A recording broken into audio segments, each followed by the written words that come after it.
again, Gonky. We've been talking for 5 minutes. I forgot to hit the live button.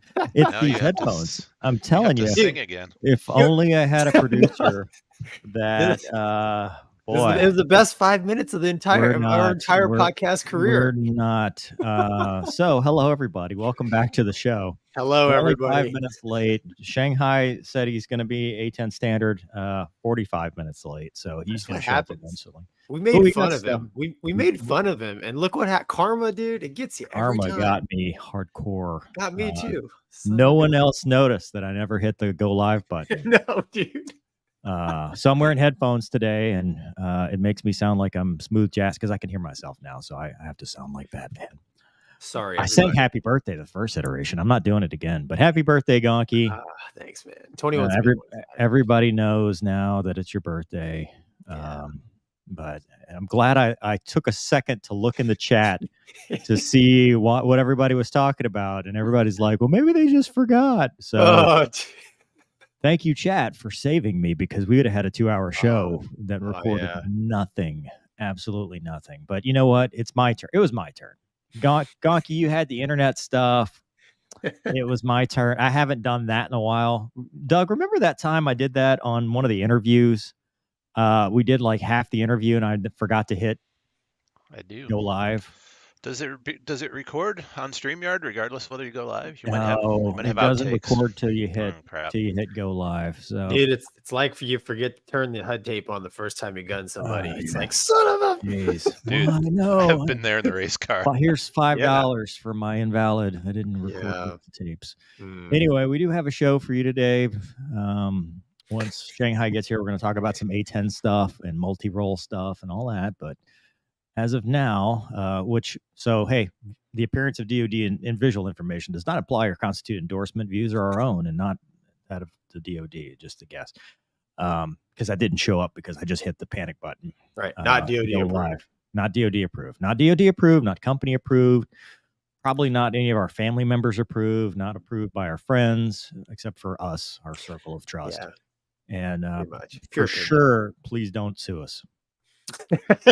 Please, because we have no money, but continue. Everything is our own opinion. We're broke. And anyway, speaking of controversial opinions, Gonky, we talked about the MiG-23 last week. There's been some interesting stuff come out of that.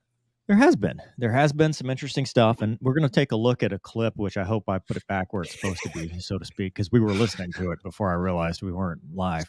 Good clip. We're going to take a look at a clip. So at least this time I'll get the names right. So Scott Perdue, Flywire, did an interview with Mark Ruff. Is that his name? Mark Ruff? Yeah. I keep thinking of Von Ruff because that was my dog's name. But Mark Ruff, who was the backseater in the MiG-23 back 2 weeks ago when this happened. If you remember, 2 weeks ago, we talked about the NTSB preliminary report. So we went off of what they were saying, and they were talking about how the ejection sequence was initiated by the backseater. But when they interviewed both pilots, the front pilot said, "I don't know what happened." And the backseater said, "I don't remember doing that, but I would have if I had remembered doing that." Like, I agree that the situation was called for. And so there's an interview, and these two guys, from what I understand, they flew S-211. So I looked up Mark Ruff's background because I'm curious, because I wanted to see kind of who's making this decision. Because as we know, the front seater, is it Dave Files? Is that his name? Because they don't ever refer to him by name in this interview. It's always he's aircraft owner. Aircraft owner. He goes by Mark Ryan as well, right? Mark Ruff and Mark Ryan. Yeah, Mark Ryan Ruff. Yeah. Dave Filer, which I think he goes by Files. Anyway, so they don't interview him. They're just interviewing the guy in the back. And the guy in the back is a very experienced pilot. So he flies for an airline, was a business jet guy, and C-17 guard baby, from what I understand, it looks like, which means he would have flown the T-6 in pilot training and the T-1. Unlikely that he flew the T-38 just because that's not how it works. However, it's possible if he went to like Injept or if he was like fighter tracked and they were like, hey, maybe you should go to C-17s or something, but he flew C-17s in the Guard. We know that. And he's got type ratings on the L-39 and the S-211. So to answer your question from the last episode, Gonky, he was not rated in this aircraft. Right. So by pilot observer, that means, because under the FARs, I don't know if this changed or they just started enforcing it, you have to be able to take the training, i.e. you have to be qualified to go get the type rating to even fly in these warbirds, these experimental aircraft. So he had to have at least a PPL. So they're just saying, hey, he wasn't just a guy they plucked out of the street. This dude he's a CFI and all that stuff. He just is not typed, or he doesn't have the experimental authorization to fly a MiG-23. So he's not a MiG-23 pilot yet. May have been training or whatever, but he's not. And the interview starts. There's a 10-minute monologue from Mr. Perdue, which I recommend you probably just skip. But then it gets to the interview. And so let's take a look at what's said, and then we'll kind of talk about just a little bit of it. I don't want to, talk about the whole thing. You need to go to the channel to watch that. Here we go. Is this working? Are we broadcasting? Are we live? Here we go. We're getting ready to go to afterburner so you can get the speed. What speed was your target? Target would have been 450? Yeah, 350 to 400. Okay, so you didn't get that. You were what speed when you started? Maybe they're talking about the banana pass, and when they went to afterburner, it didn't go to afterburner. Yeah. So no acceleration, and then I see the throttle come back. I see it come all the way to idle, and then back forward, back into the afterburner range, still no light. And then the engine RPM starts to decay. So it is starting to unwind, and you feel that deceleration. And that's when I said, we need the wings to 16. I said, we got a problem. And he said, yep. But the prelim actually said that the pilot moved the wings to 16 degrees. Yes, and that's not correct. But you have to understand, you have to give it the context of that situation. So When the NTSB guys talked to you. Correct. Two representatives from the FAA came into our hospital rooms. And this is 90 minutes to 2 hours after ejecting from the airplane, and wanted to record some statements and conduct an interview. Okay, let's stop right there. So he's already talked about he moved the wings, which is a little off to me, right? That sounds He told him. I think he told him. Yes, he told him to move the wings. Right, but he just said he moved the wings, right? Did I hear that right? The way I understand it is he told the pilot to move the wings, but in the report it said, I think in the report it said the pilot just moved the wings on his own without prompting. That's my understanding of it. So where we're getting at here, right? We're at this point. They're talking to him within 2 hours of the mishap in the hospital, and he's saying, I was, I had a lot of stuff going on. They'd given me stuff. I think we all know, based on airline, military, or whatever, at that point, it's not a good idea to talk. Excited utterances, whatever. You want to wait till you've had some time to digest, talk to counsel, talk to whoever you're going to talk to, union reps. Get your head right, man. Whoever's going to help you. You just almost died. It's a good idea to wait and not talk to anybody. So, and they should know better too. I mean, the feds know that. There should be time. I understand the urgency to get the story and get it right, but actually, that we talk about this in critical incidents. Your most prominent memories of something aren't immediate because your mind's still running through the adrenaline dump and all that stuff. It's about 24 to 48 hours after it happens. That's when you start to remember, what's going on. So, anyway. So you have to keep in mind that for both of us, our backs are broken. We've been through an incredible life-changing event. There is a lot of unknown and tension. We're on heavy medications. We're in extreme pain. And it was a hazy time in general. So there's a lot going on in a person's mind in that situation. So orienting and organizing the data bits that's not a valuable time to be organized. Well, I can imagine, and you're probably a bit distracted. They're probably talking about surgery and and you have no idea what they're on the best path forward for us. But then we needed to come left because we were planning on getting set up for a banana pass continuously on the south side of the airport, down runway 23. And the show boss had approved that. So a little bit of that buffet that you talked about elephants on the wing, the airplane's rumbling. Yeah, Right. if they're And dancing, they're just kind of dancing, they're on their toes. That means you're outperforming, but at that's the airway break. It's Correct. progressing up the wing. Yes. So the air is no longer normalized over the top. It is starting to separate. And I said, Dan, we need flaps. I said, the owner, we need flaps now. And he had control of those. He has control. So in the back seat, you move trim, flaps. There's some controls that you move forward to the front seat. And Did he say the owner said we need flaps, or he told the owner that they need flaps? He told the owner. Okay. To the back seat, so that only one person can command them at any given time. And he agreed, so he selected flaps to take off. I can look out over the wing and I can see the slats come in, and there's little notches across the top of the wing when the flap is down that stick up. They're just pieces that go forward of the hinge, so they stick up a little bit. So I think, okay, that's going to buy us a little bit of time. The speed continues to decay. So now it's progressing down to 190, 180. And your altitude? Our altitude, he's having to trade. He felt the buffet too, so he's having to lower the nose to trade. So our altitude is now decreasing. I would say 800 AGL or less. And as that's happening, there's discussion of, can we make it to runway 27? I said no, because 27 is on the north side of the airport. And we're on the south side, and we're several miles south of the airport. There's the Class D airspace was the up to 16,000 was the airspace for the air show, and we needed to list items he might memorize. He's trying to run things up front, but our speed continues to decay. I keep calling that out. And I said, we need flaps full. He agreed, selected flaps to full. So now they've tracked all the way out. At this point, we have cashed in our energy. Either we get the engine back, and I mean roaring back, and then we can level off, and then we can clean up, which is retract flaps, accelerate, get on the front side, and then climb up. And then at that point, you would want to go to high key, essentially, for a simulated flame out. Okay. So why flaps full, Gonky? I don't know. I don't want to. Mover and I have no experience in MiG-23, but in None. every single airplane I've ever flown, commercial or civilian or military, flaps full is more drag than lift. It's all So, drag. Yeah, that's your drag. That's Right. So I don't understand why, if you're behind the power curve and you're running out of airspeed and altitude and ideas, you put the flaps to full.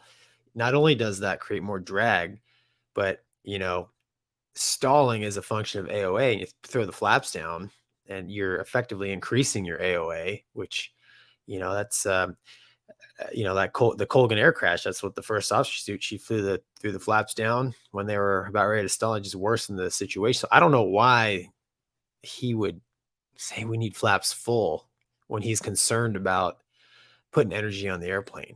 But again, maybe that's a procedure in MiG-23, but I highly doubt it, but that's just my own opinion. Which would be 16, 17,000 feet above the airport. I was able to get an emergency call out. So I was able to say the show boss didn't want tail numbers, wanted the airplane type, the aircraft type, Typical. and whatever you needed. So it was MiG-23 emergency. And then the show boss came. What altitude do you think you're at that point? 100 AGL, right?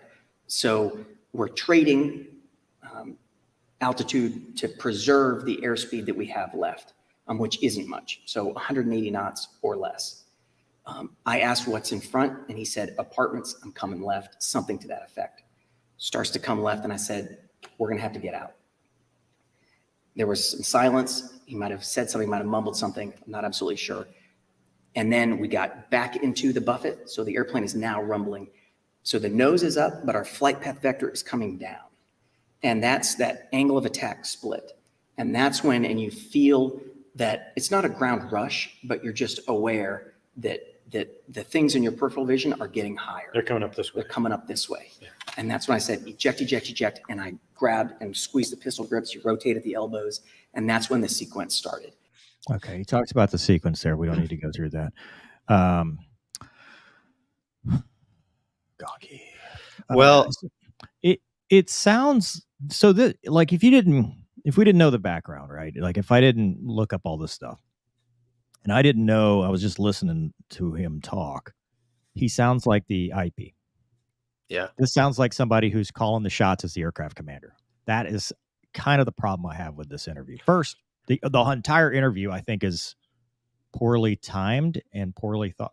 It's well thought out, probably a little bit too much. It's poorly timed in that they're in the middle of an investigation, and it almost seems like it's trying to get in front of something versus telling a story, because it's very calculated. But this sounds like somebody who's like, I directed this. I told him to go flaps this. I tried to put the wings out. Like, dude, you're in the back seat. You have no essay. You're not typed in this aircraft. Why is this guy calling these shots when the owner of the aircraft is trying to work the problem?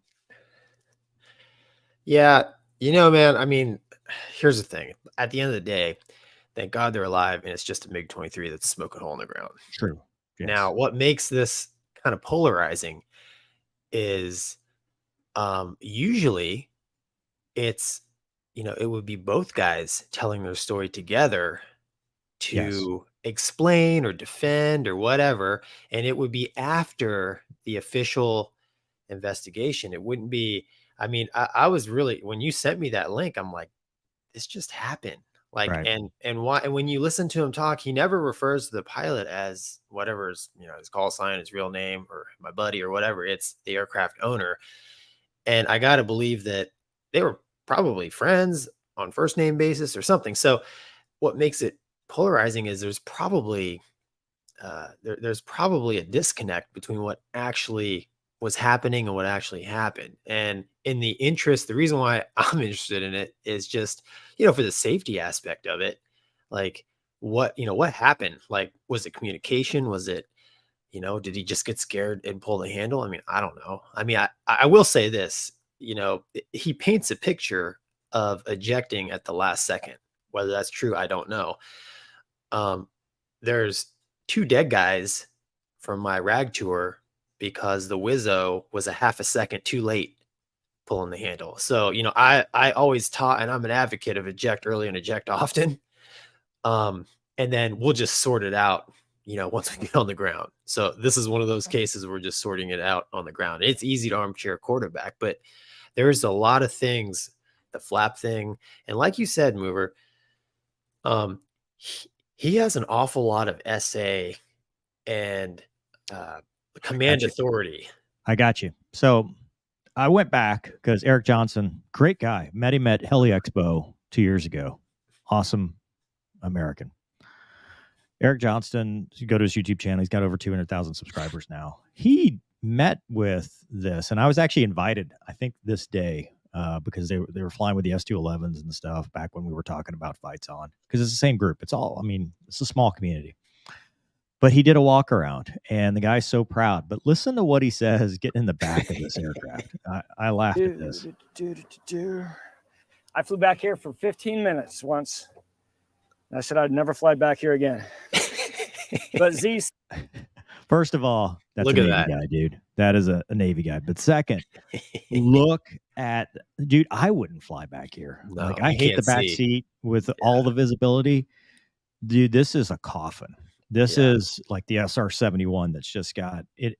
You're sitting below the canopy rail, when it's down, because we'll show that here in a second. He'll talk about it, but you've got a periscope that can see forward, but it only works slow speed with the gear down. Otherwise it blows up. So they're not using a periscope. All you've got is the side windows. Dude, you don't have hardly any SA in the back of this thing, especially not being qualified in the jet. You're a passenger. You are a passenger. Like, I'm not 100% sure. And I know some people have brought up the whole observer thing. What is an observer doing in the back of this aircraft that really has limited ability to give you any extra SA? I mean, it's almost like, hey, we just had an empty seat back there. Why don't you log some time? Like, what I mean, now granted, you could be looking at your GPS for flight, keeping me in the airspace. There's stuff you can do, but it's not outside. Like, there's not a whole lot of visibility back here. Watch what he talks about. Hold on. Said, hey, I don't want anything for the check ride. Just let me fly in the front once. I go, oh, damn it. So I guess I'll have to sit back here one more time. So he's got a GPS. So welcome. But look at this. I mean, this is all original gauges. Yeah. You know, I mean, we're just speaking in metric back here. Yeah. I mean, I guess that might be. Looks like a Garmin, right? Maybe I don't know if that's a smart band. GPS or one of those, you know, the ADI, you know, the digital flight path, all that stuff. Could be the radar ski. It's like an airport around here. All right, welcome to the backseat But look of how, the I mean, you don't have MiG-23 UB trainer variant. It's also affectionately called the coffin. Very, very poor can't imagine visibility why. back here. There is a little bit of side glass here, and you can see a little bit to the left of the pilot's head and not much to the right of the pilot's head at all. All right. So that's what he's dealing with back there. There's not much situational awareness. There's not much like that's to me what doesn't match is this sounds like a 2,000 hour MiG-23 guy going, well, I told him to do this. It didn't work. I told him to do this. It didn't work. I could see the ground rushing at me and I'm out. But me as a, 1,500 hours in fighters, several thousand hours total time, I look at this and go, I'd be clueless back here. Like, no idea what's going on. Yeah, it's funny you bring this video up. It kind of brings me back when I first joined the Air Force Reserve. When I first got to the squadron, I did a couple backseat flights when I was brand new to the T-38. Actually, I'd never flown the T-38A. So when they checked me out in the T-38, it was in the C, which was digital. When I got to our squadron, they were A models, the old ones with different. And dude, they put me in the back, and even though you can see a lot better in the 38, and I had a qual in the airplane, I would, just because my normal scan pattern wasn't there, because nothing was where it was supposed to be, I was shocked at how little SA I actually had. Yeah, and he talks about this in the tour. It's not like a T-38 where you can see up and over. Oh, yeah. Dude, I mean, the only way you see over is that periscope. Yeah. So, okay, that's it raises questions in my mind, timeliness, kind of the content, kind of the who, what, when, where, why. On the flip side, because I think it is important to be fair, because I don't think I think this is a whole gray area. Like this entire thing is gray area. Oh, yeah. On the flip side, number one, I would love to have heard from the owner. I mean, I'm sure we will. He's the guy. Well, he's waiting for the investigation, which I think is the thing to do. Yeah. I would love to hear that. But second, let's say he is right. Let's say everything in that interview is correct, and there's no reason not to believe him. I'm just saying there's stuff that raises questions. He's right? Get out before sink rate develops. That's true. Your ejection envelope changes based on whether the aircraft is mushing in or whether it's straight and level. We talked about controlled, uncontrolled, whether it's 15,000 feet uncontrolled, 2,000 feet controlled, 6,000 feet, 2,000 feet, whatever aircraft you're flying, it's always different. So yes, he was probably in a position where he assessed if he's assessing that there's a sink rate, he doesn't have much time, especially as the speed's bleeding back. Absolutely great decisions. But they did the math and they said, hey, you got one swing in the chute. That's awesome. I've got no problem with that. They talk about air start. Air start really only applies the window when the engine is not producing anything. So it's not windmilling. You need to get to a speed to let it windmill because you're letting the wind mill, the wind is doing the thing. This engine, from what I understand, at the very least was turning. So it might not have been producing thrust, but it was turning. So we're not talking about air start envelopes necessarily. We're talking about either getting the engine nozzle back to where it needs to be or producing thrust. However, I don't know the MiG-23, so I don't have a problem with that either. I'm just we clarify that it's not a true air start envelope because it's turning. It never stopped turning, from what I understand. It's still lit.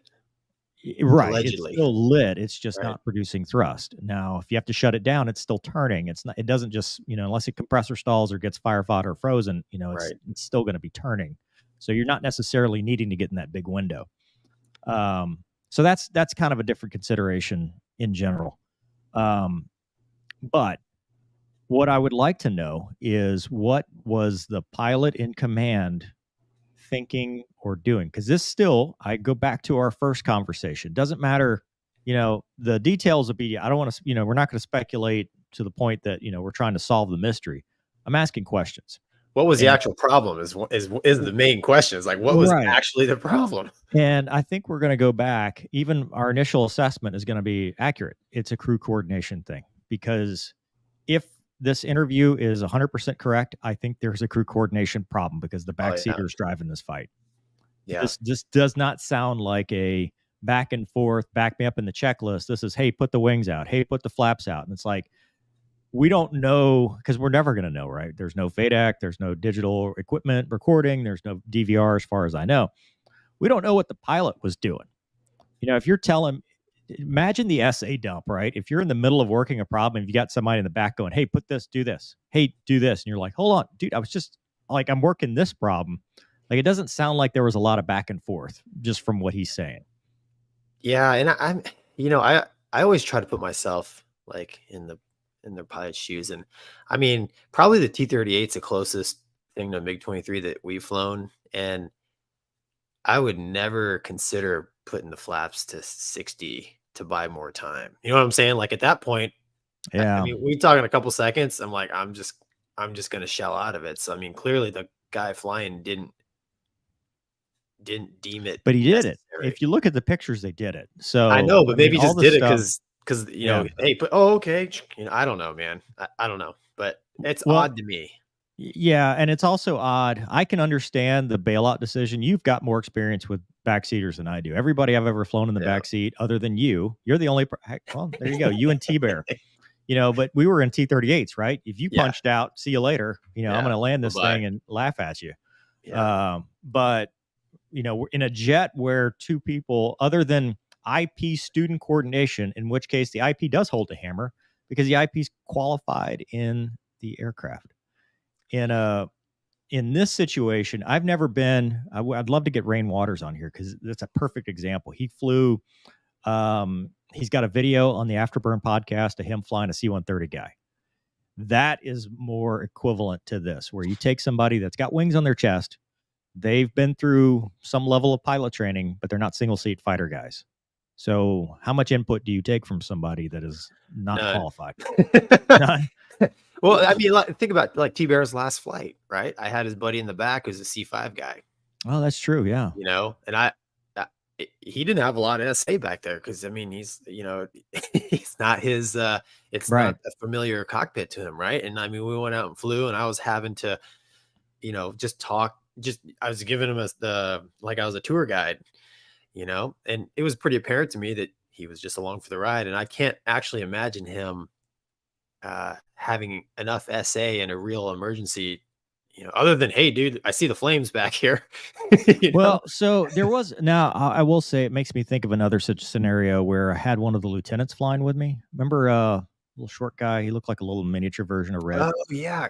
God, he was such a sharp kid too. Super smart.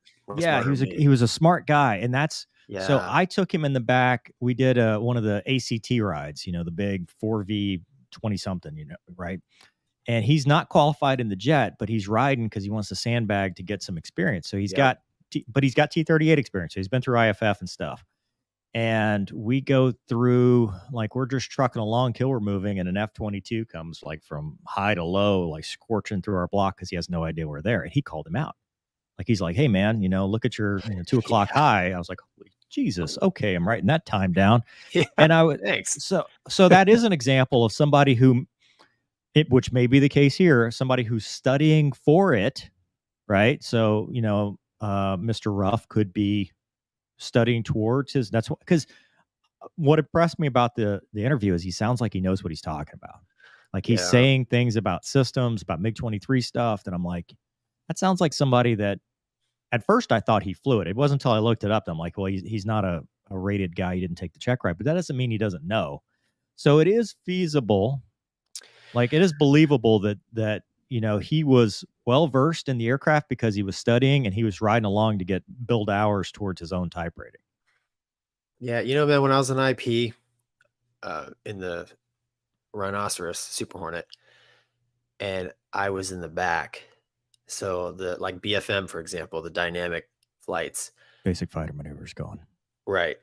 So when we would start doing BFM, obviously the pilot, whoever the student up front flying, you could easily tell his bucket quickly full, right? A little bit Yeah. overwhelmed. So Yeah. what a good backseater will do, and even I've flown with Wizzos that have done this with me as the stick monkey up front, is, for example, to not hit the deck or in energy low scenarios or too much energy. You feed the pilot like minimal info because he's already an info overload, and I'm sure that directive descriptive. Yeah.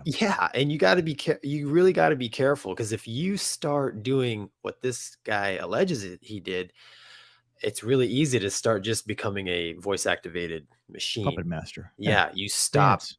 Right. Get Geppetto.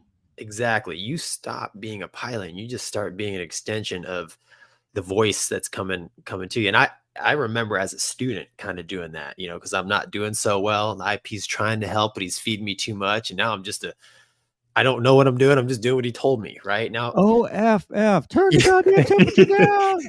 Heat is on, sir. Heat is on. But like, I just can't imagine having a non-rated guy in the back of my airplane. I'm the PIC, and him telling me these things, because he's telling him things he probably should already know. Right. I mean, we're talking boldface at this altitude. Right. You're not in the checklist. That's what strikes me. And I will say we shouldn't be having this conversation, because I don't think an interview is appropriate with an ongoing investigation. Exactly. I've got stuff that's been going on for the last year that I haven't talked about on this channel, because I'm like, well, there's still the chance that justice will prevail, and I don't want to ruin that.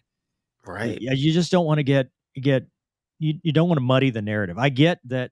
Like, I'd be mad too, right? If I knew that what I did was right, and the NTSB came out and said, this dumbass in the back, he doesn't know if he ejected, he punched them both out, I would just wait for the narrative. I'd wait for, wait and not try to do it. The fact that it's happening now just strikes me as, it just raises questions. Yeah. That's all.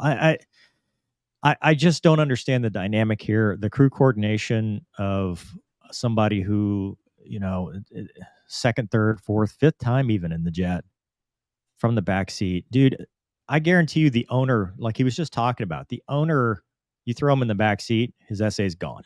You start talking about ground rush and sinking feeling, dude, you've got the blinders on. You might as well be doing an instrument check ride. And unless he's telling me, hey, I'm watching the VSI, VVI, the vertical speed, and it's pegged through the floor, you don't have that essay. You don't know, because it just, like, there's not enough sensory cues to tell you. No. And you do have a lot of time compression. You do have a lot going on. At the end, what I hope we find out is, number one, what was the actual status of the thrust in the engine?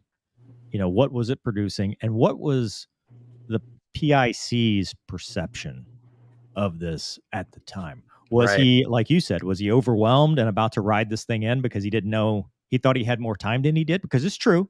I've done a, mishap investigation board report, snowbirds at Kamloops. Sometimes we get out too late and we don't want that to happen. But if there was a chance that this guy's like, hey, I knew based on my training experience, knowledge, whatever, that this thing was about to go flying again, I would like to hear that from him. And I would like to hear the explanation, because at the end of the day, he signed for that jet, not the guy in the back. Yeah. But like I said, at the end of the day, both guys are alive. True. Yeah. And it's just I agree with that. Burned up MiG-23. It's just, but what happens if it, well, and we talked about the repercussions of this, right? Because what if we could still have unintended consequences? Because look at, our federal government loves to, oh God, put the banner up, Douglas.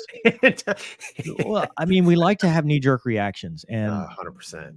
But for the grace of God go I, right? I'm not saying I would have done anything better or different. I just have questions that I think, that are raised by looking at this. It's a very fascinating case. Yeah. But we've had the B-17. We've had Draken. We've had multiple, events like this now. And the question then becomes, at what point is the FAA going to go, you know what? When you get your experimental authorization, we only said you could go within an X radius of your airport, not to overfly populated areas. What happens when they say, either you safe the seats and you ride it in on these jets, which I would never fly. I probably wouldn't fly MiG-23 period, but I sure wouldn't fly one with a cold seat. Or what happens when they say, you know what, no more warbirds that are civilian owned at air shows? Well, I mean, you bring up the FAA. I mean, remember when we were looking at doing the show Fight for Honor, right? Douglas, where's the banner, man? The thing we ran into was the FAA was like, hey, you can't take passengers. Yeah, well, that's what happened with that. So I got offered the dogfight air race show, the one that was going to go and tour around the country and be like Formula, and they couldn't get approval. Right. You know, the FAA is like, the hell you are. What are you're going to do an air show over people and take in? No, we're not. They're very conservative when it comes to that, rightfully so. But we as the aviation community have a responsibility to keep that trust. And, I mean, and I think there should be decision is a big thing. I'm not going to say me as a fighter pilot we like to romanticize the ejection decision and be like, well, he did it. He didn't eject because he was trying to avoid this, which 9 times out of 10 ends up not being the case. Right. I'm going to say it's a big responsibility and requires training. It requires training and experience. And what we don't want to happen, what we don't want to happen is no more warbirds. Because honestly, man, air shows are awesome because we have warbirds like World War II. Dude, I'd love to see, some Century series stuff. I've flown with the, the Sea Furies and the, of course, I like all that stuff. Well, dude, awesome. Eventually when these books turned into movies in 20 to 30 years, I want to buy a Viper. So I don't want to turn this off. That's right. But I'm just saying, I don't want to see it because, the whole one guy shits himself, we all have to wear diapers. I don't want to see that happen in any form or whatsoever. So I hope that cooler heads prevail. But the reality of this situation is we almost had a very big mishap.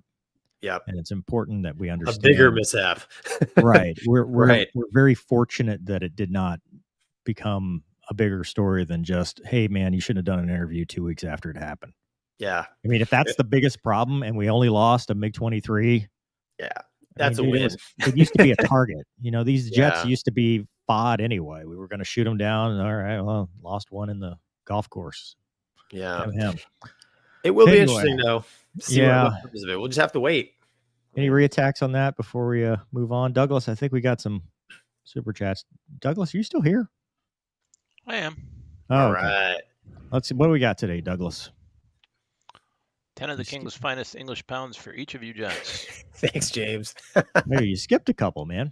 Did I? Scroll up. Oh, I was scrolled down. Up. Yeah, okay. Scroll up. Start at the beginning. Gentlemen, good luck, gentlemen. Good luck, gentlemen. Maximum. Thanks, Thank you. Yeah, we need Mover to read all of these in the Batman voice. All right, thank you. I got this one. Andrew says, have a drink or two on me. For thanks, Andrew. Appreciate it, man. Mark says, you guys rock. Thanks, Mark. Griff says, thanks for your service, gentlemen, for the entertainment. Mover, this is for Luna's treat fund for being a good girl. She's a chunky girl. I don't know if she needs a treat fund. Thank you, though. Appreciate that, Griff. We did that one. Back to James. All right. Yep. Dang. That was. There we go. Boris says, in Soviet Russia, MiG-29 crash in Belgium, flying pilotless for 900 kilometers from Poland after the pilot ejected due to exactly the same issue, loss of afterburner and power. Yeah, I kind of lost it there at the end. That's I can't say that. not bad. Ours are tough. Well, thank you, Boris. And that's a good point.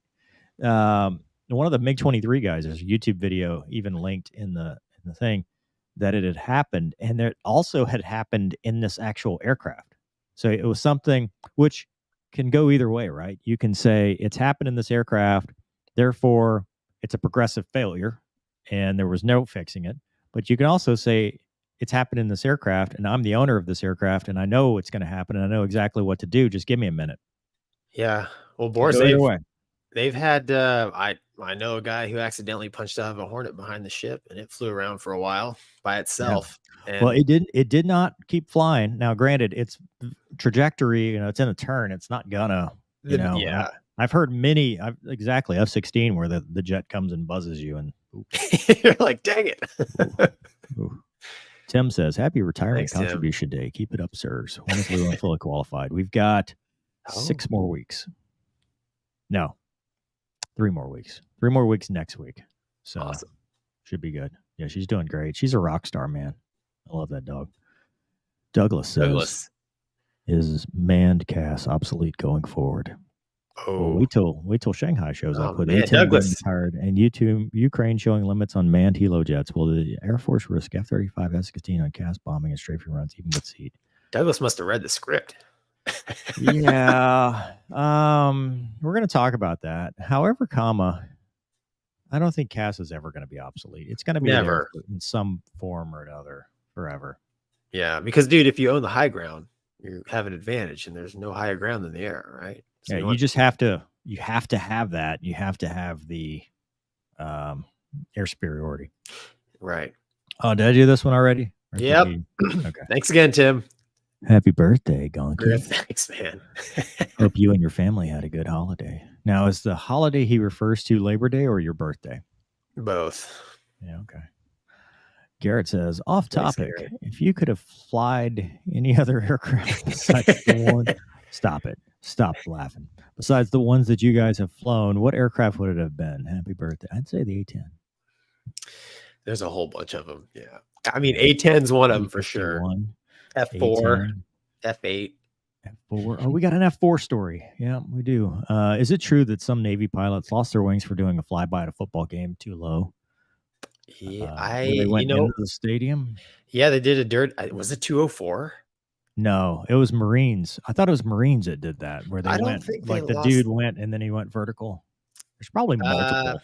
Yeah, there The are. best you can do is break even at one of these things. There's probably many examples of dudes losing their wings. Yeah. Thank you for that. Let's see. We're skippy. Delta flight gets messy. Douglas, hit it. Dude. We Where's got Wombat when you need him? I know. Wombat. So, this is from 1 mile at a time. Delta flight diverged due to, man, they led with they led with it. It's a good hook. Yeah, right. It's a good hook. It gets you in there. Friday, September 1st, Like Delta Airlines story. flight DL194 from Atlanta to Barcelona. Flight took off at 8:47 p.m. Why would the plane return to Atlanta for such a costly diversion? Well, this is from the FAA flight strip. I didn't know that was the thing. Divert to Atlanta. Passenger diarrhea all over aircraft. All over aircraft. I mean, that's. Oh, dude. It's just a biohazard issue. We had a passenger had diarrhea all through the airplane. A350 too, brand new. There goes that new car smell. Yeah. And the flight ended up in Barcelona 8 hours late. Oh, dude. Does it say how? Which probably had the fish. Well, no, I'm just curious, logistically speaking, like, you're an adult. Can you not make it 27 feet? Like, how did it get all over the aircraft? Mover, dude, They it's were been trying a to make minute. it 27 feet. Yeah. It's been a minute for you flying commercial, I know. But It's been in today's commercial world, things are kind of weird. It's like a Greyhound bus now. It's just anything goes. Yeah, and people just, it wouldn't surprise me that whoever did that was like, yeah, I don't care, I had to go. I mean, it wouldn't surprise me one bit. Ugh, just Yeah. Can you imagine being all of a sudden, ding? Oh yeah. Hello? Oh, you're getting multi chimes. It's not But gonna. You're gonna be like in the checklist. But here's the good thing. Those guys got pay protected and they had to bring a reserve crew in. Hey, there's a happy outcome to every story, Mover. Yeah. Well, I mean, they were probably already on green slips. Yeah, pay protected guys, dude. They're 350 guys. They're probably that cost Delta like 30 grand right there. Oh, easily, dude. Most expensive poop of your life. Dude. All right. Let's see what else. All right. I want to skip ahead a little bit and talk about the Air Force Reserve Command hiring website. Can we do that? Can we talk about that? Yeah. So here's what I'm going to say about becoming a fighter pilot in today's world. This goes against my better judgment because we just talked about why I may or may not be able to talk about stuff because of ongoing whatever. And a lesser man probably would be telling people not to do this. But, I believe in the mission, and I believe in the people that sent me this. So it's call sign Yeti. He's actually the guy. I've told this story before. My first flight in the F-16, I did not bring a pedal pack because I wasn't really thinking I needed a pedal pack. And I hydrated like a lot because I'm like, I'm not going to G-lock on this thing. We were doing surface attack, and we got to take off. And I said, hey, Yeti. He's like, what's up, man? I said, you got a pedal pack up there? He goes, no. I said, oh, boy. And so the rest of the flight, I had to pee so bad. Like, I thought I gave myself cancer. Like, I mean, it was bad. And so, but Yeti was such a great dude, and I was one of my favorite instructors, and I've kept in touch with him, and now he's part of this Air Force Reserve program. And he said, hey, Mover, we've tried to streamline this program, and they're working on it. They're making it better. It's going to get better every single time. They're trying to make it like a one-stop shop, and they've teamed up with Mill Recruiter, which is a spinoff, I think, of Bogey Dope. Those guys are pretty cool too. Yep. So they've taken the undergraduate flight training guidebook and made it a website, which I used to kind of half-ass do this on my own, not for money. I spent my own money and got nothing out of it for the makethemtellyouno.com because I was just trying to answer some of the frequently asked questions. Well, they went and did it. And so you've got this website now. So if you're wanting to be a fighter pilot and you're like, I don't know how to start. In the Air Force. In the Air Force Reserve, not the Guard, even though Mill Recruiter does do the Guard too. In the Air Force Reserve, here it is. And it'll tell you everything you've ever wanted to know and more, like general aviation, right? AFREC has all of these. Pilots, CISO, RPA pilots, air battle managers. It'll tell you eligibility. This is important. Don't self-eliminate, but hey, take a look at what you need, okay? 33rd birthday. 40th if you want to fly RPAs. Gonky. Oh, wait, we're both sorry. Damn it. Sorry, dude. We almost made it. Story of my life. So here's the test. Here's how to schedule the test. Here's more information. It is complete with links and everything. Like, it gives you all of the information you could ever want. Reserve service commitment. This one's important. People don't know, right, what your reserve service commitment is. So it's 10 years and 6 years for if you're going to be a NAV, ABM, RPA pilot. You also have a reserve service commitment just for graduating OCS. So if you wash out, you still have a commitment, but there's a way to do that. And then there's sponsorship. There's two ways to go, sponsored and unsponsored. It tells you how to do it. Go to create a free account. It doesn't cost you anything. Go to millrecruiter.com. You can then send it gives you all that information. Here's how you do your application. And this is what I'm pushing. And I've talked to them about this before. That's a lot of BS right here. My hope and goal is for them to standardize it across every unit in Air Force Reserve Command. I want them to go, hey, I've created an application, just like when you do pilot credentials for the airlines, right? You do one app, you're done for the most part. You create this app, you shotgun it to all the units, or you go unsponsored. Here you go.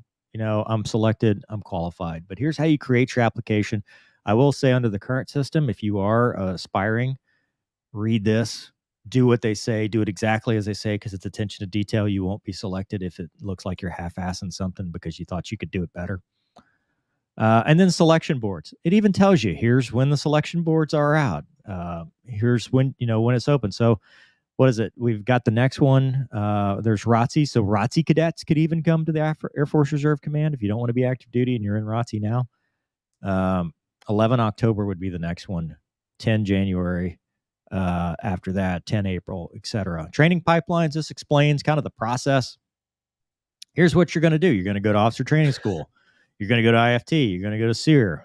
It's going to hurt. You're going to go to undergraduate flying training, whether that's UPT, UCT, URT, UABM. Is that guy playing DCS? Who? Sorry. No, that's pilot training now. That's how pilot training is. It's 2.5 or whatever. Sorry. UPT 2.69. Formal training unit. You're going to do mission training. You're going to do operational flying. Here are the pay statuses. You can be an AGR, which is full-time reservist on active duty orders, active guard reserve. I had this question in the old Make Them Tell You No forums. AGR is not a whole separate he thought it was a separate like service. He's like, I want to go AGR. It's like, oh no, that's just a pay status, dude. That's what you are, not who you are. Air Reserve Technician, where you're a GS. Traditional reservist, like Gonky and myself, where you do other stuff, which we have a question about that here in a second. Individual Reserve, which is where they wanted to fire me to. And I've been in there. Yeah. I've been in the old IR. The IRR, if you will. Civil Path to Wings, that's the option. I don't know a thing about this. It's usually for heavies. I think that's really the only way you can do it. Yeah, it's a T1 thing. Sounds scary to me. And then here's how you do it if you do ROTC for the RCP and stuff. So go to Mill Recruiter, set up your profile, read this, get yourself familiar with it. Don't ask dumb questions. Do your homework. But if you still have a question, make them tell you no Facebook group. We got a bunch of dudes. I rarely post because people help each other. And that's what I want them to do. I don't want to be the one answering all the questions because most of my stuff's outdated anyway. But help each other. This is good. This website's good, man. But hell yeah, there's people who are like living the pipeline now that can provide valuable real time. Because things change, right? So, yep, yeah. All right, reattacks on that. Any questions? So much more info, man, than in the 90s. I'll tell you what. I had baseops.net. That's the only reason I became a fighter pilot the way I did, because if I hadn't had the guy that goes, hey, here's the DO's number, it's T-Bear's number. Here's T-Bear's number at the 706 Fighter Squadron, I'd have been lost. I didn't know. Dude. I just cold called him. And I cold called him as a student hire and said, hey, I'm going to Tulane. Want to be a fighter pilot. What you got? And it just so happened that T-Bear was like, well, here's T-Bear. Thanks, T-Bear.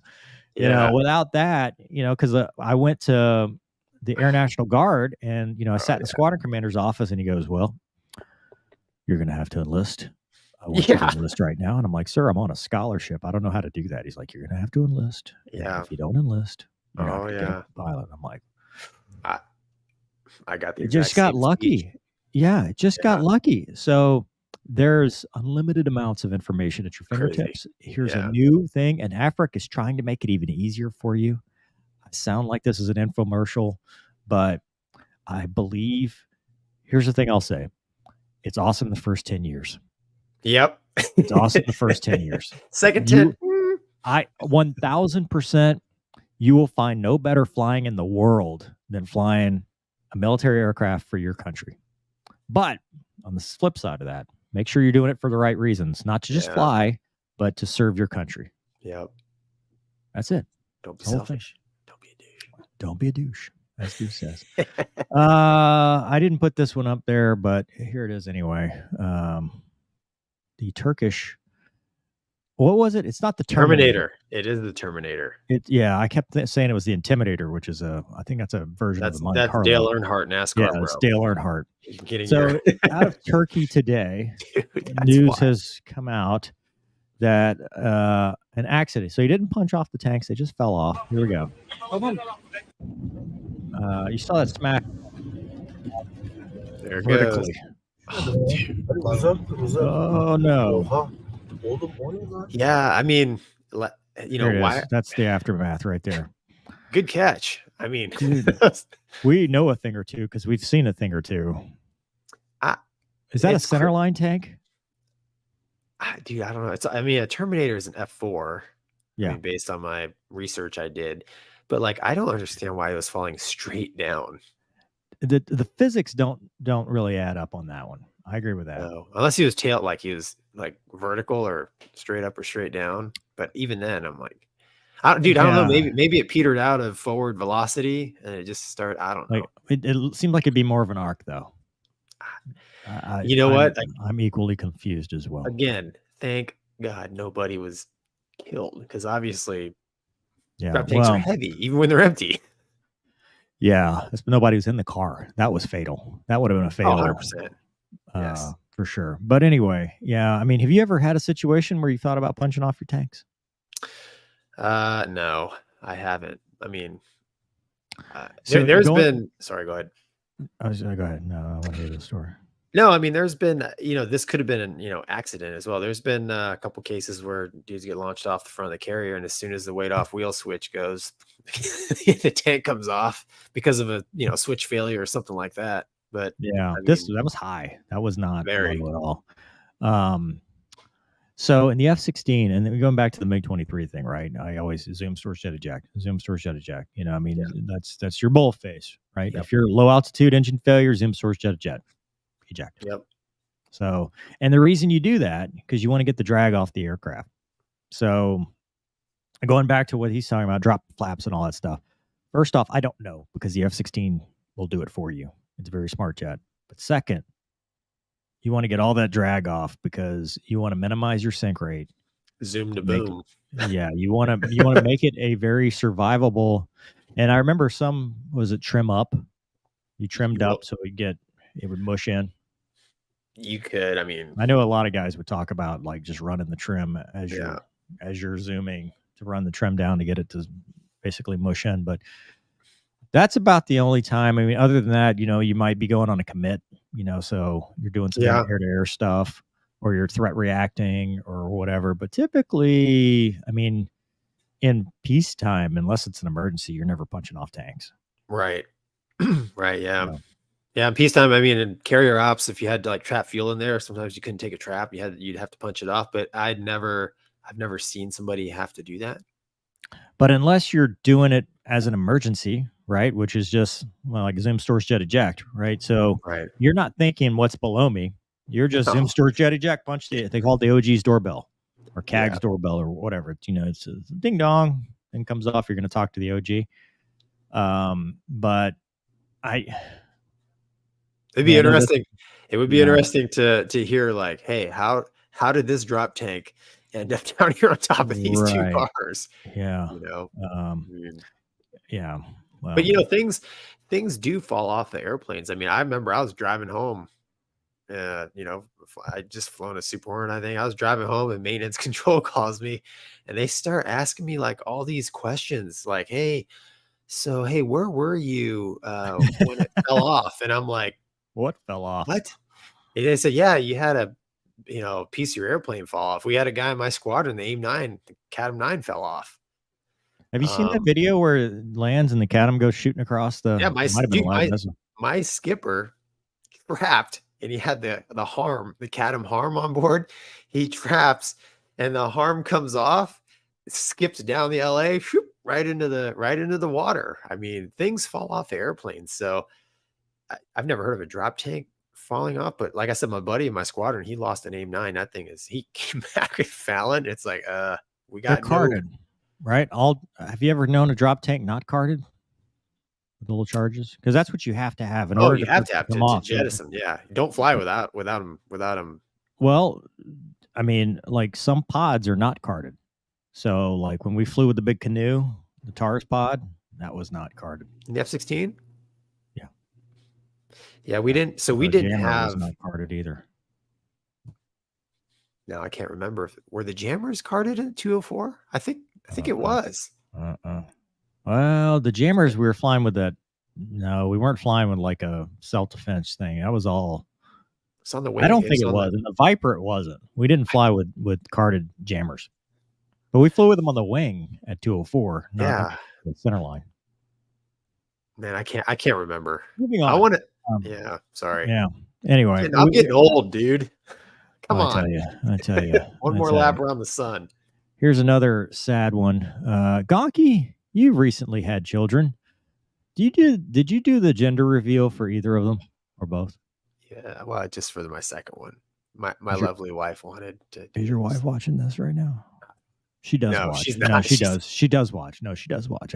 She's this is terrible. This is terrible though. This takes a I just don't understand the gender reveal thing. Honestly, I mean, I don't. Who cares? Just figure it out and move on with your life. So when my wife, when she first threw the idea, like, this is our second kid, let's do a gender reveal, I literally said that's dumb, which was the dummest thing I could have said. You've ever said, yeah. It put me in the doghouse for a long time because it's a special occasion, and this video is so sad because I mean, what's supposed to be an awesome occasion ends up being a terrible tragedy. Yeah. So let's watch the video.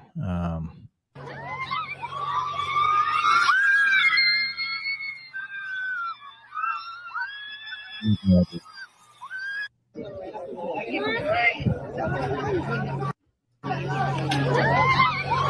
more time. Yeah, that's bad. So this is in Mexico, and he survived the impact and died of his injuries in the hospital. Man. I asked T-Bear because T-Bear knows all the things about the crop duster, and he told me it's South American version of a Piper Pawnee, except the South American version doesn't have wing struts. Looks like it needs them. Second one of these I've seen do this. It looks like he just reefed back on the stick, overloaded the wings, and there it goes. One. Yeah. I mean, what do you think about it? I know they don't fly very fast, and kind of like I said, I think he was just trying to make it look good and overstress the wing. But here's the other thing, man. And T-Bear could probably really shed some light on this, but yeah, ag operations to me, I don't have any experience flying ag, but we used to share a hangar with an ag operation, and to me it was pretty cowboy. And I always wondered about like the maintenance and the hours on the airplane. And they do, I mean, man, they're flying low, they're heavy, they are pulling some G in the turns and stuff. And I always wondered about the fatigue. Yeah. And like, how well are they actually maintaining these things? But that's just the things I thought about. Yeah, that's a good point. And I read something about an AD for the wing spar, and it reminded me just watching this. So I posted this video last year when I did the Texas Air Races, right? So I'm the little kid flying the T-34 in the air-to-air combat. And November 44 kilo, actually both aircraft ended up in mishaps because the wing spar failed, and it killed Don Wiley. I mean, this dude was an American hero, right? F4 pilot, Vietnam, all this. And same thing, it's fatigue. You know, they put out an AD, and it wasn't, I think it wasn't mandatory or something. So they were getting away with like putting it off. And then over time, you know, that wing spar that's it. See you later. Dude, you do one thing that is just overstresses it and it's gone. Even like, I mean, a couple of years ago in Arizona, right? That Piper Arrow, you know, the CFI and the student just flying along. Yeah. The wing just folds up. And I mean, it's like, it's terrible, you know, and I don't think that the guy flying it probably even, you know, it's probably the same pull he's done every time he's coming off target doing crop dust and stuff. I mean, I'm sure T-Bear, same thing. And but for the grace of God go I, you know, you never know. I mean, you just never know. That's a tough video to watch. Yeah. You're totally screwed, man. Douglas, what we got for the kids at home? We've got another happy birthday. Plexi, thanks. Hey, is Plexi the one that you got? There's some kind of backstory with you and Plexi? Sort of. I'm not smart enough to figure out the inside joke, but you know what, Plexi, keep it going. He's looking up at you right now. Yeah, that works. No, wait, this way. All right, thanks, Plexi. Ben wants to know if you would build a button panel for DCS. I am not capable of building anything. No, but I tell you what, the guys over at Wings in Pensacola, they do 3D print. I mean, they've showed me they've made all the buttons on the throttle and stuff for HOTAS. Pretty awesome stuff. But Mover and I are not capable. No, and I do VR, so like it's tough to. I don't know if you can correlate that or whatever. I've got Thrustmaster sent me the new TQS for the Viper, so I'm excited to try that out. But thanks, Ben. Yeah, thank you, Ben. Oh, I think we cancel each other out there, Douglas. Sorry. It happens. Bloodruckers. Yes. Are we doing Batman or am I reading now? You got it. I'm sorry. You got it. I'm Batman. As someone who's about to undertake my initial pilot training, he's going to be on PC 21s. Do you have any advice for study or mindset? God. So isn't that like almost a PC 9 kind of thing? First of all, is Fuddruckers a restaurant? It is. Yeah. Gosh. PC 21. I'm gonna look as far as, I mean, dude, that's a badass little trainer, man. Yeah. As far as mindset, I mean, no matter what you're flying, you know, the mindset is. Good God. Is it that good?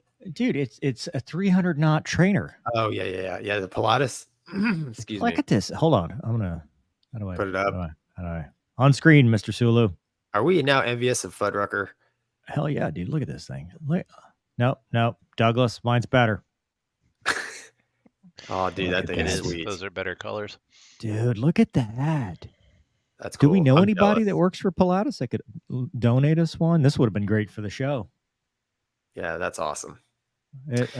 Switzerland's revolutionized the way in which military trainers are classified. Yeah. Hey, so Fuddrucker is the most important thing that I was told when I first started was the old Tomcat guy. Tomcats. Commander, what was his name? Oh, Commander Coy. He told me, he said, hey, dude, whatever you do, he said, study as hard as you can for the next graded event, whether it's a written test, whether it's a sim or a flight. He's like, don't worry about what comes after that. Don't dwell too much on what happened on the one previous. He's like, if you just take one bite at a time like that, give it 100% every event, by the end of all the events, you know, you will have done your best. And that's awesome. Lots of SA in both the front and the back. Too much, SA. But yeah, that's what I would say, Fuddruckers, man. Just prepare as best you can for the next graded event and take it one event at a time. Dude, that's amazing. Oh, sorry. We're still talking about his question. It's like Mover's looking at a centerfold. He's like, dude, I want one. I want one right now. So let's see. You were saying words. Yes. So help your bro. Don't be a douche. Somebody has to carry it. Yeah. Thank God this is a 2-man show. I don't know what happened to Shanghai. He's still A10 standard. Don't be a douche. Help your bro. Study. Know the ops limits. Know the bolt base. And go to the sim. This is what helped me. Go to the sim. Spend time learning the position of every switch, so that you can run through a cold start like no problem. You're not slow or whatever, because the less brain power you spend looking for stuff, the better off you are to focus on whatever the mission is. Because eventually everybody gets to that point, right, where it's a blindfold cockpit sweep. But if you can get there first, you can spend those very few brain bites flying the jet or whatever it is, aerobatics, whatever. That's awesome. All right, thank you for that, Fuddruckers. And also, I'm sad keep us updated, man. Yeah, dude. Tell me about the PC-21. Send us some pictures. Yeah. We like pictures. No words, just pictures. Switzerland. That's a beautiful aircraft. Yeah. Douglas, what's next? Never forget the Aeroflot. I'm doing this. Never forget the Aeroflot plane that crashed because the pilot's kids were in control. Yes, that was a A300 or 10. So, yeah, he let his son and his daughter in the cockpit. The captain did put his son in the captain's seat and had him turn the dials on the autopilot. The kid accidentally disconnected the autopilot. They didn't realize it, and they lost control of the airplane and crashed and killed everybody. Yeah, it's a very sad story. God.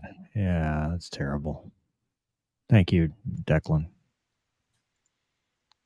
Petromark would like to know, have you guys seen the Dream Viper display with all the negative G moves? I have not. Saw that he's a 5,000-hour Viper guy as well. P.S. Happy birthday, Gonky. Thanks. Thank you. Negative G moves. Yeah, so he's probably I haven't seen it, but like I talked about this, he could be referring to the fact that I brought this up, the push-pull. When we looked at Andre's Gripen demo, there was a lot of like negative 3Gs to 9Gs, like, wow, you know, and you're just, I can, because that killed Cajun, you know, the push-pull, that's because your body's just, that's 9G sucks by itself, but to do a 9 to negative 3 or vice versa, it's harder to go from negative to positive. No, thank you. I want to fly the Viper at 6, maybe 7. That's my happy place. I like 2. 6.9. 1 circle, a lot of Buffett. 2 Gs, maybe. You talked about the Buffett, which I laughed because even the other channel gets the same stupid comments where people try to correct you. Somebody corrected him and said, it's not Buffett, it's buffet, you know, and it's like, dude, that's actual. I like Buffett buffer. And buffets. It's buffer. He goes, it's not Buffett, it's buffer. Say it right. And he's like, no, actually, that's a word. It's Buffett with a T. Yeah, not buffer. But yes, boundary layer separation, all that stuff. But I imagine the MiG-23 wing is a lot like the T-38 wing, where you get any wing, right? Any wing will talk to you as it starts. As you start to max perform it, you go from no noise to a little bit of a rumble to a lot of a rumble to eventually it separates and you get the elephants on the wing, the bump, bump, bump, bump, bump, and the wing starts doing this. Oh yeah. It doesn't sound like they were ever in this part. They were in the buffet, and like a T-38, you would pull to the buffet because the buffet is that's your best turn. I mean, that's where you wanted to Max be. perform. Yeah. So if I'm dishing it out, I'm in the buffet, I'm actually doing a pretty good job. I'm not in this. This is wing rock elephants, not a buffet. Buffet's fine. I like the buffet. Like or the buffets buffet. and buffets. Or I the like them buffet. both. The buffet. Have you ever dreamed to be a part of the Blue Angels, Boris? Nope. I did when I was a kid, and in Gulf Shores, and the Van Halen thing came on. And the A4. I'm a combat pilot, man. I don't care about rolls and loops. You should be a president that fights the aliens. No, listen, Boris. They the Blue Angels do a great thing, but they're on the road a lot, and they wear some pretty tight flight suits. So I want to be a solo demo pilot. yeah, that was the most fun. Yeah, that's my jam. I would do that. None of the other stuff. Douglas, take it away. Apologies. Anthony Cornelius says, "Happy birthday, Gonky. Thanks, man. Watching this podcast every week helps me keep my head on straight. Thanks for the great work, gentlemen." That's you. That's a picture of a Viper, isn't it? Yep. Is it? Yeah, it is. Is that a real Viper or DCS Viper? Can't tell. Oh, From looks here. real. It's real. That's a Just Buckley. count it. No, that's real. It's a Buckley. And Mover never started an ASMR channel. Come on. What's ASMR? ASMR. It's general repetitive sounds that are intended to be soothing. It's like with a squirrel that eats Dude. Yeah. You just There's no sound that you make repetitively that could be soothing. Batman. Tomcats. I'm Batman. Tomcats. This is pretty good. I mean, whatever, dude.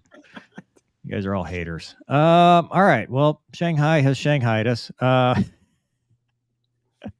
It's all right, dude. I mean, What's hey, next? when you're doing 250 knots, it takes a while to get there. Yeah, he's late for the push. We got voice messages though. Yeah. Did I upload them? I did not. Boy, I'm really not doing great tonight, am I? Give me a minute. Do some tap dancing, Gonky. It's nice to see on occasion somebody having technical difficulties instead of myself. Did you just stutter? Did you just say technical difficulties and it went digital? Literally, Doug, did you hear that? No, when he said technical, That really just happened. that's awesome. That's awesome. No, that was the phlegm in my Yeah, that was great. All right, here's our first voice message, and we begin. Hi, Mover. Hi, Gonky. Thanks for hosting the show. It's been really informative, and I've learned a lot. I'm currently a senior in high school, and I'm interested in military aviation, but I'm not interested in going active duty. I plan on studying engineering in college, so I was wondering how practical is it to fly in the Guard or Reserve while still working a full-time job? On a side note, I thought this would be pretty cool to share. Through my grandfather, who was a colonel in the Indian Army, I actually got to sit in the cockpit of a flanker and a MiG-21 at the local war memorial. So I just thought that would be cool to share. Thanks for hosting the show. I've really learned a lot. Oh yeah. Hi, Mover. Awesome. Hi, Gonky. Thanks. Oh wait, we're on a loop. We're really screwing this up tonight. Well, first of that all, part out. thank you for the message. I always Yeah. appreciate it. If you want to send us a message, I'll put the link in the description. It's a Spotify thing. You just record a voicemail. Gonky, what do you want to say to him? Yeah, smart kid, doesn't want to be active duty, and he's in high school. So Well, so if you don't have anything else going on, I wouldn't say don't do it. Active duty, it's the same thing as anything else, right? Do it 10 years and get out. Do it 10 years. That's true. Which ends up being 12 because you got 2 years of pilot training, 10 years of your commitment. I thoroughly enjoyed my 10 years of active duty. I would not change one thing. But it sounds like you have a life plan even at a young age like that. That's awesome. So, what was his actual question? I forgot. He's asking if it's feasible to be an engineer. And so, Yes. all right, we've Yes. already, whether the is. active duty thing or whatever, work-life balance, right? So depending on what you go fly, you can expect like 3 to 5 years full-time once you get out. It depends on if they have any money left, if there's any budget for seasoning and all that stuff. But you can expect to be full-time at least a couple years after you get out of pilot training. And then once you graduate all that, then it's maintaining currency and being available for upgrades. So, as you're a young person, 10 to 12 sorties a month, that's about 8 to 10 days a month, depending on how often you fly. Yeah. So sorry, dude, go ahead. I was going to say just 8 days a month. You can expect 8 days a month, 2 weeks a year, plus deployments, plus all that stuff. It's easily doable. You're just going to have an employer that honors you, Sarah, which by federal law they need to. But like if you're in a fighter unit, you need to live locally. I mean, it's very hard to commute as a young, inexperienced person and be good in a jet. You're going to have to live locally and spend a lot of time doing it. Heavies, I don't know. Maybe you can get away with a lot less. Go ahead, Gonky. I'm sorry. Yeah. So last month, I was helping a couple of guys and gals who are basically doing what you want to do. So one of them was an engineer who builds the Patriot missile battery system, and he was getting ready to start his training as a CISO, right? So basically, was that a systems operator, a backseater in the Air Force? Systems officer. It's the new Wizzo. Sorry. Yeah. So, and then the other Batman. And then the other guy I was helping, he is an engineer at Boeing in St. Louis, and he just finished the Pegasus, the KC-46 B course, and for the Pegasus, he would have to go full time to get his quals, which, like Mover said, it depends on how extensive that is, a year, 2 years, 3 years, whatever. And then after that, he's a traditional reservist. So both of those guys had their civilian engineer jobs and then got flying slots. And like Mover said, due to USERRA, they're going to have to honor their request to step away from their civilian job to do military service up to 5 years, right, Mover? Is that? Yeah, but some types of days don't count. Like that's right. Training or whatever doesn't that's count right. against the time. I'd also point out some employers, like airlines, will not pay you. They just give you your 401k for the days you're away. Some employers actually pay your salary while you go do mil. It's actually a good deal financially. Yeah. And then, like Mover said, once you get your quals, then you can kind of pick and choose. Typically, most units have, it's 1 week in a month, and then 2 weeks a year. If you're in a flying billet, you're going to get additional days because, like Mover alluded to, especially as a fighter guy, just to stay safe, semi-proficient, you need to fly more than 2 days a month, basically. Your best bet as a free agent in general, and this is where I screwed up because I left 204 as a 4-ship flight lead instead of sticking it out, is to get every single qual in your first unit that you possibly can. Like IP, CFI, mission command, like everything.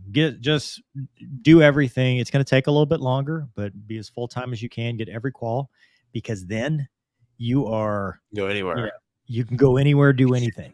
You Yeah. can trade, go to a different jet. You can stay in this jet. You can go to a different squadron. If your job moves, you want to be closer to home. Like, you have so many more options if you're fully qualified and then be part-time versus, well, I did the minimum. I'm a wingman. Dude, I ain't gonna cut it.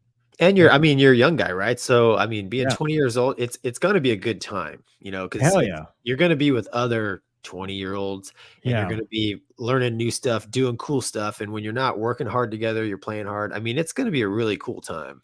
And you won't have any additional duties. No. Like, you might be the snacko, which I said take seriously. You might be scheduling whatever, but you're not going to be like a flight commander or, you're not going to be doing all that BS. Your job is just to fly. So take advantage of it while you're young and you don't have any other responsibilities. Get and this applies to everybody, guard, reserve, Navy, whatever. Get all your quals. Be the one that's like, hey, I'm ready. I want to try it now. I'm ready to do it. I mean, and here's the thing that was hard for me to get over. Don't be afraid of failure. Yeah. Don't be afraid of failure. You've got wings on your chest. You bust a ride. Guess what? Doesn't matter. Where's those grade books? I don't know. I don't have my grade book. I mean, it goes into the nethers. Who cares? It's just one more ride. Yeah, you might have to redo the ride, but guess what? That's one more. Uncle Sam is now footing the bill for your fuel and everything to go fly a jet one more time, or helicopter, or whatever you're flying. I mean, dude, take advantage of it and do that. So I'm excited for you, man. That's awesome. Dude, it's we're cool old. It's cool that he's got to sit in a flanker and a MiG. Hell yeah, man. Hell yeah. But hey, I will say this. I'll throw this out there. Say it, Gonky.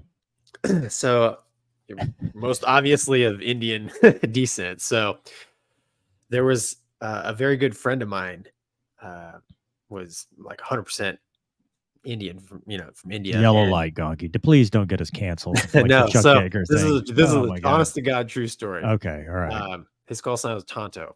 Fantastic. Dude, you can't. I mean, It all right, go was. ahead. Yeah, go ahead. So Tonto shows up to the Super Hornet rag. So we go through OCS together. We go through flight training together. He gets Super Hornets. He shows up to the rag and goes to do his security to get his clearance. Yeah. And he's got dual citizenship. And they come back. They're like, dude, you're still an Indian citizen. He's like, well, yeah, my whole family is over there. He's like, Unable. You have to. Yeah. So he had to literally go to the embassy and renounce his Indian citizenship. And what's funny is, like, I had buddies that were still back at in the VTs at Kingsville. And they're like, dude, we just had an AOM, and the skipper came in and said, all right, is anybody in here not an American citizen? That's such a military thing, dude. too. It's like, Yeah. wait a minute, you're from where?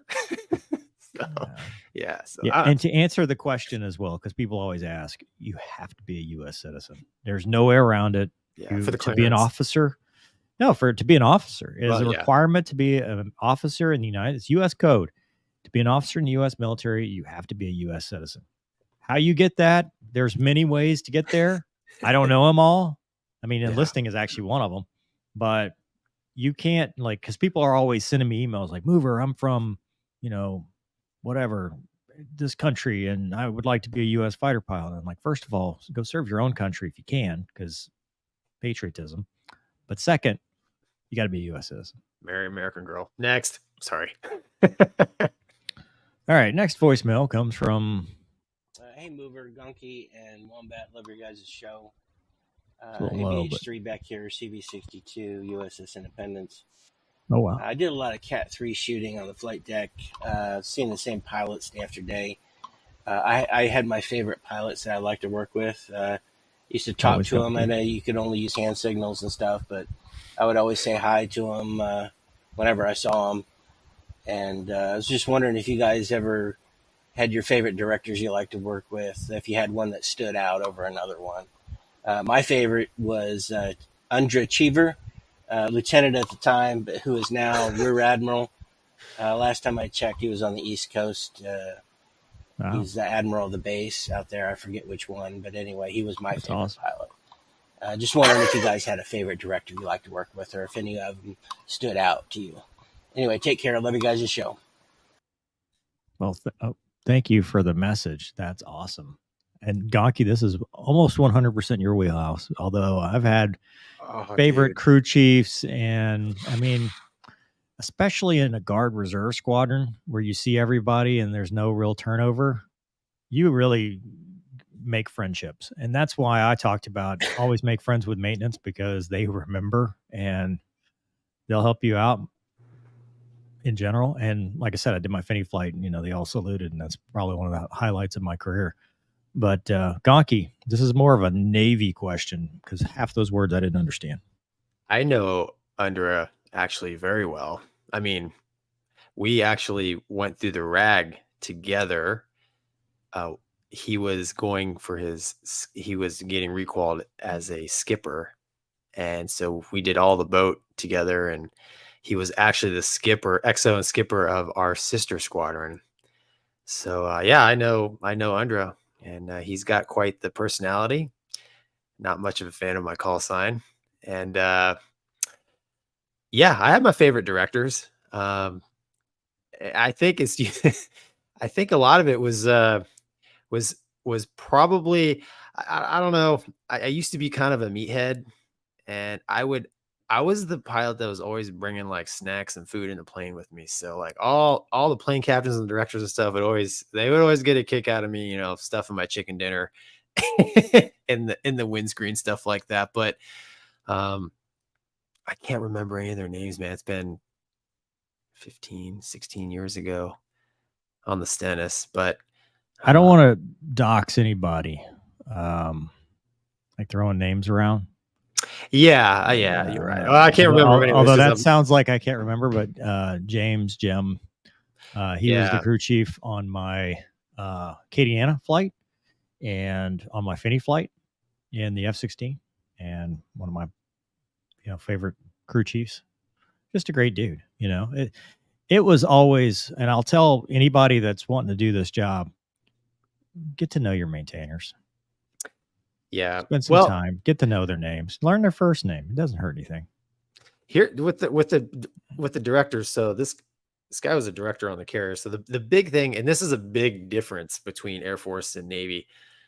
And I even had the Air Force crew chiefs comment to me. They're like, yeah, we can tell you're a Navy guy because you listen to us. So in the Navy, I remember. The director, even on the ground at Strike Fatron 204. I remember I was so confused because what was it?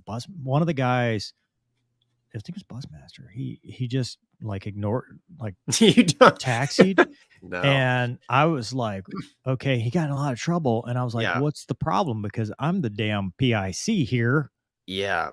So I control when we taxi. It's just a suggestion when he starts doing stuff.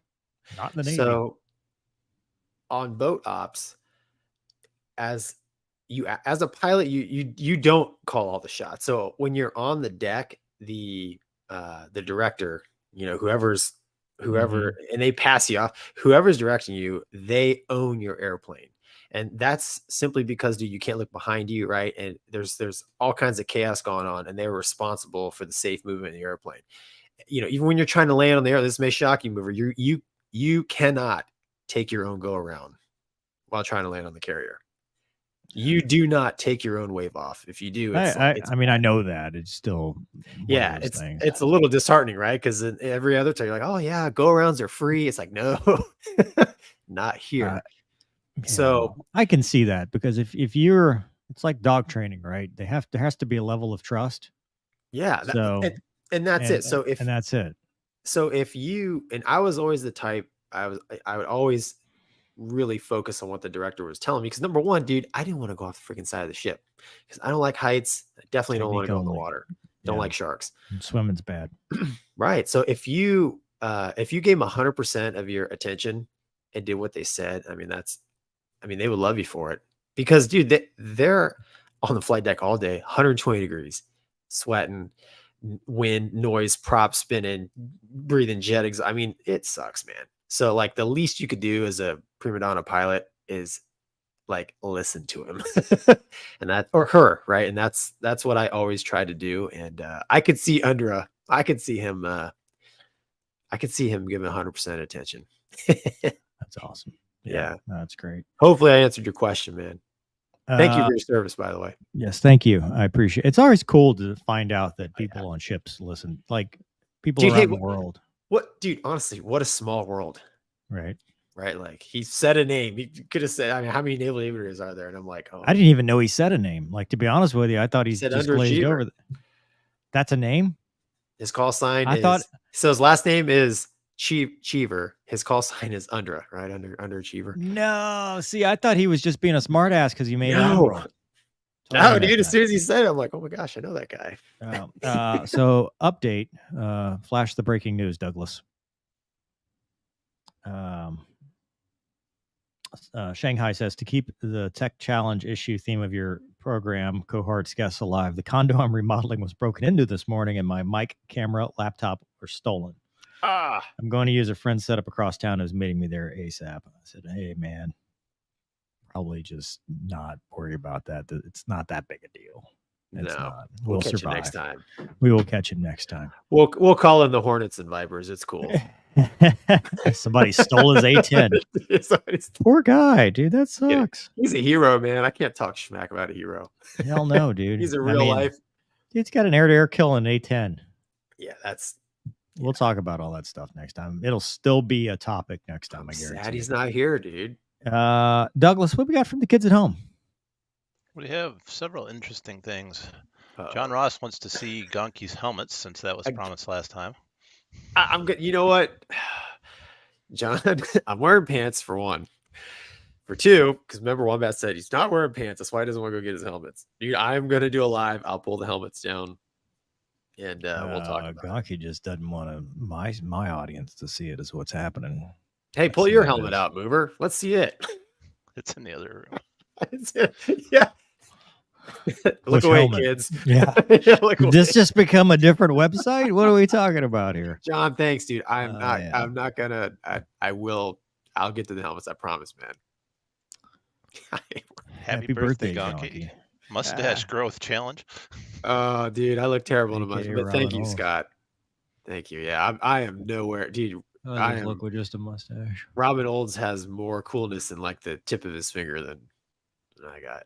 The guy's a legend. Schnepfenjäger. Have a great rest of your day, Gonky. Thank you, sir. Even you want to call him Donkey. Yeah, well, the German screwed me up. I can't speak German and call sign in the same sentence. Is it possible to have a collab with Vincent Jello Aiello from Fighter Pilot Podcast? Happy birthday, Gonky.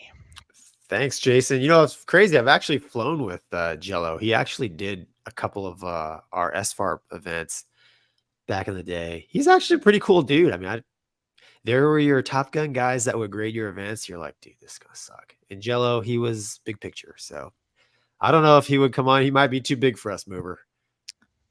Yeah, he tried to get me on a show pre-COVID, and it was schedules. No, well but it was he didn't at the time. He insisted on doing everything in person. So that made it almost impossible to set up. Like it was just not something that was easily set upable. He's a Top Gun guy, so I mean, yeah, he's perfectionist. I get that. Yeah, I get it. Yeah. What else you got? I'm catching up. Hang on. Here we go. Hey guys, thanks for what you do. I've been able to use Make Them Tell You No towards myself using my GA bill and getting back to school. You're probably the only officers that listen to for more than 50 minutes. Well, first off, thank you below the waterline. Thank you, man. That sounds very Navy. That's a hell of a compliment too, man. Hell yeah. Well, you know, it's rule number 1, don't be a douche. Don't be a douche, yeah.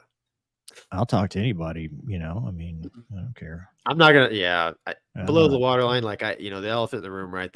Look, there are a lot of O's out there that ruin it for us normal dudes. You just happen to become officers. Same for cops. Same for, you know. I mean, there's.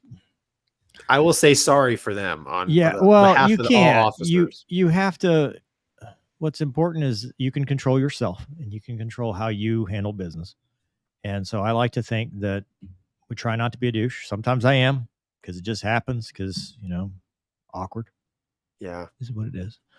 But I appreciate it when it means a lot to me when people say stuff like this. It really does. Yep. To me, this is very important. So thank you. And make them tell you no. Do it. It's very easy to self-doubt and it's very difficult to, you know, self-promote. So when you can tell yourself that I can do this, you've won. Yep. Happy birthday, Gonky. Mover, what did you think of the Darlington race last night? How's your ARCA racing going? Dude, last night was not good.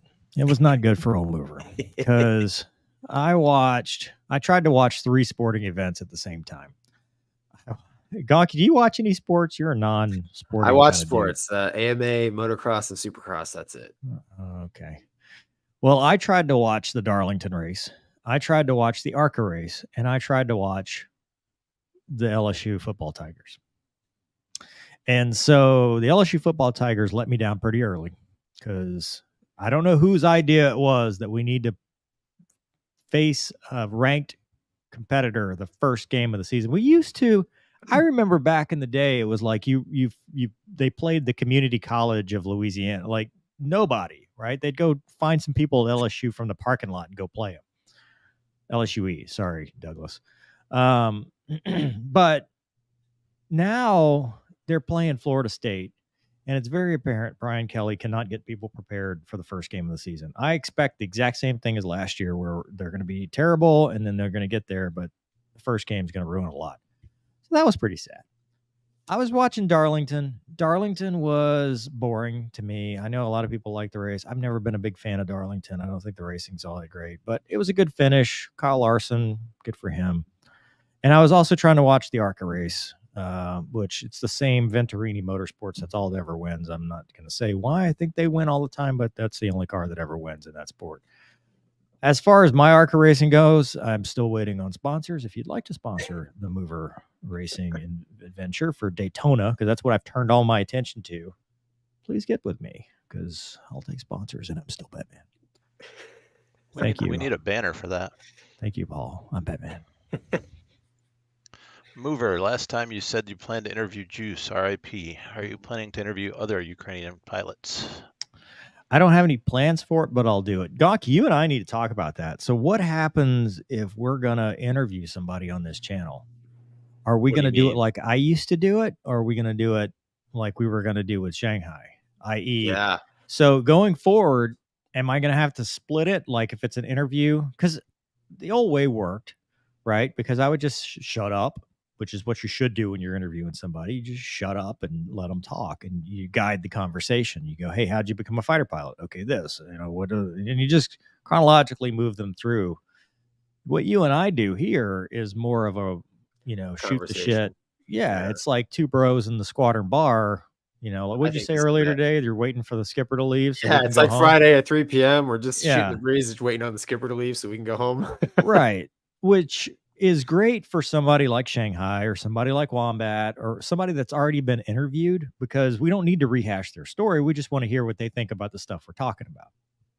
But this format is cool because, people who are listening can literally chime in and ask questions too. We don't have to. That's true. Yeah. And we did that. I did that when I interviewed some of these people. Like at the end, I would do the Q&A. So I don't know. Yes, absolutely would interview anybody. I don't have any plans to do it. We just need to figure out if we're going to do it as part of this or part of something else. And then here's the next question, Gonky. Football season starts Monday. Yeah. Are we going to compete with Monday Night Football, or are we? Well, we can. We probably lose.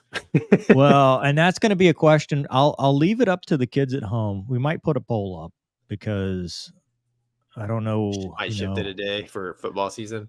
I mean, dude, I've fought football season before with some of these interviews, and it's always, Mover, I'm going to go watch football. I don't want to talk to you right now. Foosball. Yeah. My mama said Gators are ornery because of the foosball. What else you got, Doug? What do you think of the TV show Jag? Loved it. Oh, come on. Loved it. Loved it. Harmon Rap. Dude, I named my dog Harm. When I was in college, we went, see, this is how big of a nerd I was. We went to spring break in Panama City, and I had to stay in the room and watch the finale, the last Jag episode. I had such a thing for Sarah McKenzie. Yeah, she's good looking. Oh, still do. Catherine Bell has not aged a day. What, dude? How was that? 20 years ago, the last episode? Yeah, 2001. Oh my gosh, just 22 years ago. Because I remember it. It was my senior trip. Senior trip, graduated high school. Wow. Yeah. That's a good show. They don't make good shows like that anymore, man. Gosh, that's how you know you're getting old. Have you ever watched Justified? No. Yeah.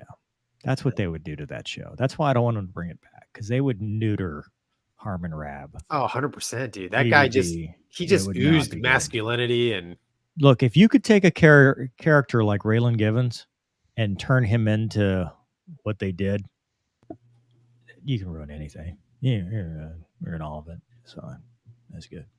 What else we got? Another happy birthday, Gonky. Gonky, Run I just home. I cannot get your call sign out tonight, dude. Happy It's all birthday, right, man. Gonky. We're on Helmet Watch. Oh, thank What you. is Helmet Watch? They You're want to just see my waiting for you to- helmets. Well, he promised last time. Are you No, breaking now wait, promises? I promised I was gonna do like a QA session where I bring the helmets down. Was it like a Team America? I promise I will never die. Yeah. No. Kiss me, Uh, kiss me. Thanks, Diane. I will get to it. Holly movie star, huh? That's one of my favorite movies. The thumbnail. Oh, that's a thing? I thought it might be a movie star named Holly. I don't know about the tag, but the movie poster there. Have you guys heard about the Men of Misty, a top secret op in Vietnam? Misty was the call sign used by the F-100F fast We did. facts We during the Vietnam War. The NAM. Pio was one of those. We've done an interview like that. Remember that, Doug? I do. Yeah. I can't The imagine interviews are being one of my favorite features on the channel. Oh, thank you. I can't Man. imagine being a FAC in an F-100, dude. You're moving really fast. Yeah, and the visibility is not the greatest out of that thing. Yeah. Yeah. What's next? Any chance you can interview Colonel Clarence Bud Anderson, great American Oh, and dude. legendary Yeah. P-51 pilot. Would love to. He was one of my heroes when I was a kid. Dude, yeah. Wasn't he the one that would represent people on FEBs? Like if you got He flight flew evaluation pro, board. man. Yeah. I feel like he was the guy that was representing pilots if they were in like FEBs. Was he? Yeah. I mean, think dude, that so. would be. I mean, he's got to be like 100 years old, like 97 Yeah. or 8. I He's would 101. Yeah, Dude, Bob yeah, Bob he's still Barker alive, just right? died. He was a fighter pilot at the end of the war. Corsair. Yeah. And he was 99, I think. Bob Barker just died. Oh God, is this breaking news? Yeah. Sorry, It dude. is And the guy correct. from Smash Mouth, the What? lead singer from Smash Mouth died today. Heart attack. No, he was on hospice. He had some other kind of condition, Wow. liver failure or something. He was very sad. Yeah. Yeah. Is he? Hey, Doug, is he still alive? Is Bud still alive? Bud is. He's 101. He's 101. January 13th, 1922. So Dude, sorry. go ahead. I was gonna say when I was a kid in the 80s, I had a VHS tape of the P-51. I think it's the 357th Fighter Squadron, whatever. It's the P-51 outfit that was in England, and it was Bud Anderson and his buddies talking about all their engagements. And I watched that VHS thing 100. I found it on YouTube and sent it to you. This has been like a couple years ago, but I literally watched that VHS like every day, just listening to their stories. And they had the gun camera stuff going, and I mean, just things that those guys did, he did, just amazing, dude, that they went through. is there any better sounding aircraft for a flyover than a P-51? It's pretty good. It's pretty I good. Yeah, it's don't pretty- think any jet sounds as cool as a P-51 flying by. No, It's just distinct. It's Yeah. awesome. It's America. it's a good looking airplane, man. I'm not gonna It's lie. a good looking airplane. What else we got, Douglas? And would Good. like to Thank know, you. did you see the unaired Skeleton Crew episode of JAG? I would be interested to know what that is. YouTube. Yeah, Yeah, I to bet go it's down the on the YouTube YouTube rabbit channel. hole. Thanks, Gonky. Right? And now I got to watch multiple things on the YouTube. Why not? Auburn Elam, friends with the perfect Prowler pilot. That's hard to say. That flew Operation El Dorado Canyon, 86, Libya, Iraq. You need to interview this guy. What's the best way to contact you guys? We've got CW Lemoyne at banner for that, don't we? cwlemoyne.com. No, I don't think we have Thanks, one on Auburn. this I channel. don't think so. CW Lemoyne, just so I'm CW Lemoyne, right? And then at cwlemoyne.com. Easy. All day. One more. Happy unbirthday mover. Rocky, who is your favorite PR1 from the Blue Diamonds JC Stennis Cruise? Oh, That's boy. a very specific Is question. it Mark?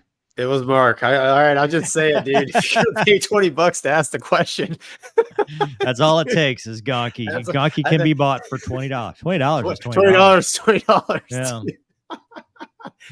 I tell you what, We don't call them PR. All right. Movers always like looking to be funny because I always refer to the parachute people as PRs. What do we call them in the Air Force? Today, Junior. What? You got stuck. We don't call them PRs. What do we call them? It's not life support anymore. Aircrew flight equipment. Yeah. They got mad at me because I kept calling them life support. Yeah, they're AFE guys, right? Is that it? Yeah, AFE. Yeah. Yeah, because I used to be like, oh yeah, the PR shop, and they're like, huh, what? Yeah, but Didn't the Navy change it? It's not PR in the Navy either, is it? They changed. I don't know, dude. In my Navy, it's PR. Good times, man. In my Air Force, it was life support, but that's not a real thing either. They play like, dude, our shop, they would play music, you know, they'd be like, hey, who's coming down? They're like, oh, it's Gonky. Let's put some Metallica on or whatever. They did that at the Stufits.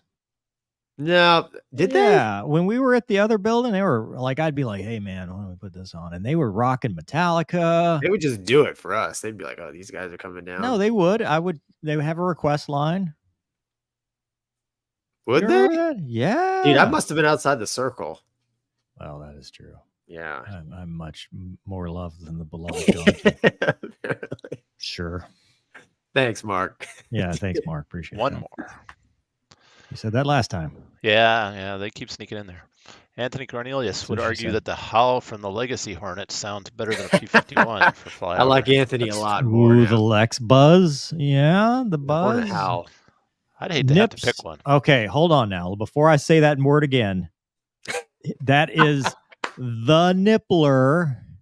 And it's actual short. Human. It's a human. It's not a race. It's not a genre. It's not a anything. It's the dude's name. It's call sign. Taught me how to do the coolest. Did you ever? You already know this, Gonky.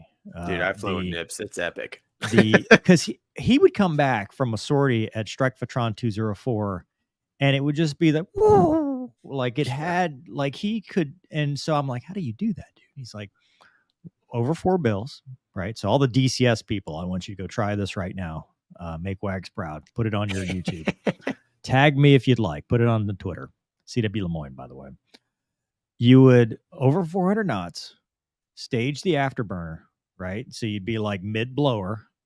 And then as you started the turn and got G on it, you'd rip it to idle. So you get the simultaneous afterburner noise as you're turning and then rip it to idle and it would make a whoo.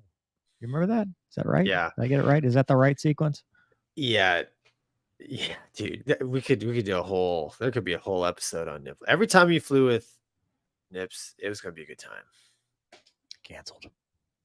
I didn't even know that was so the reason I'm saying it like that is because I said something about BFM against Nips. Nips, yeah. Back in the day, and somebody thought I was talking about the Japanese Air Force, which first off, that doesn't make a whole lot of sense to me. But second, apparently that is frowned upon from the days of yore.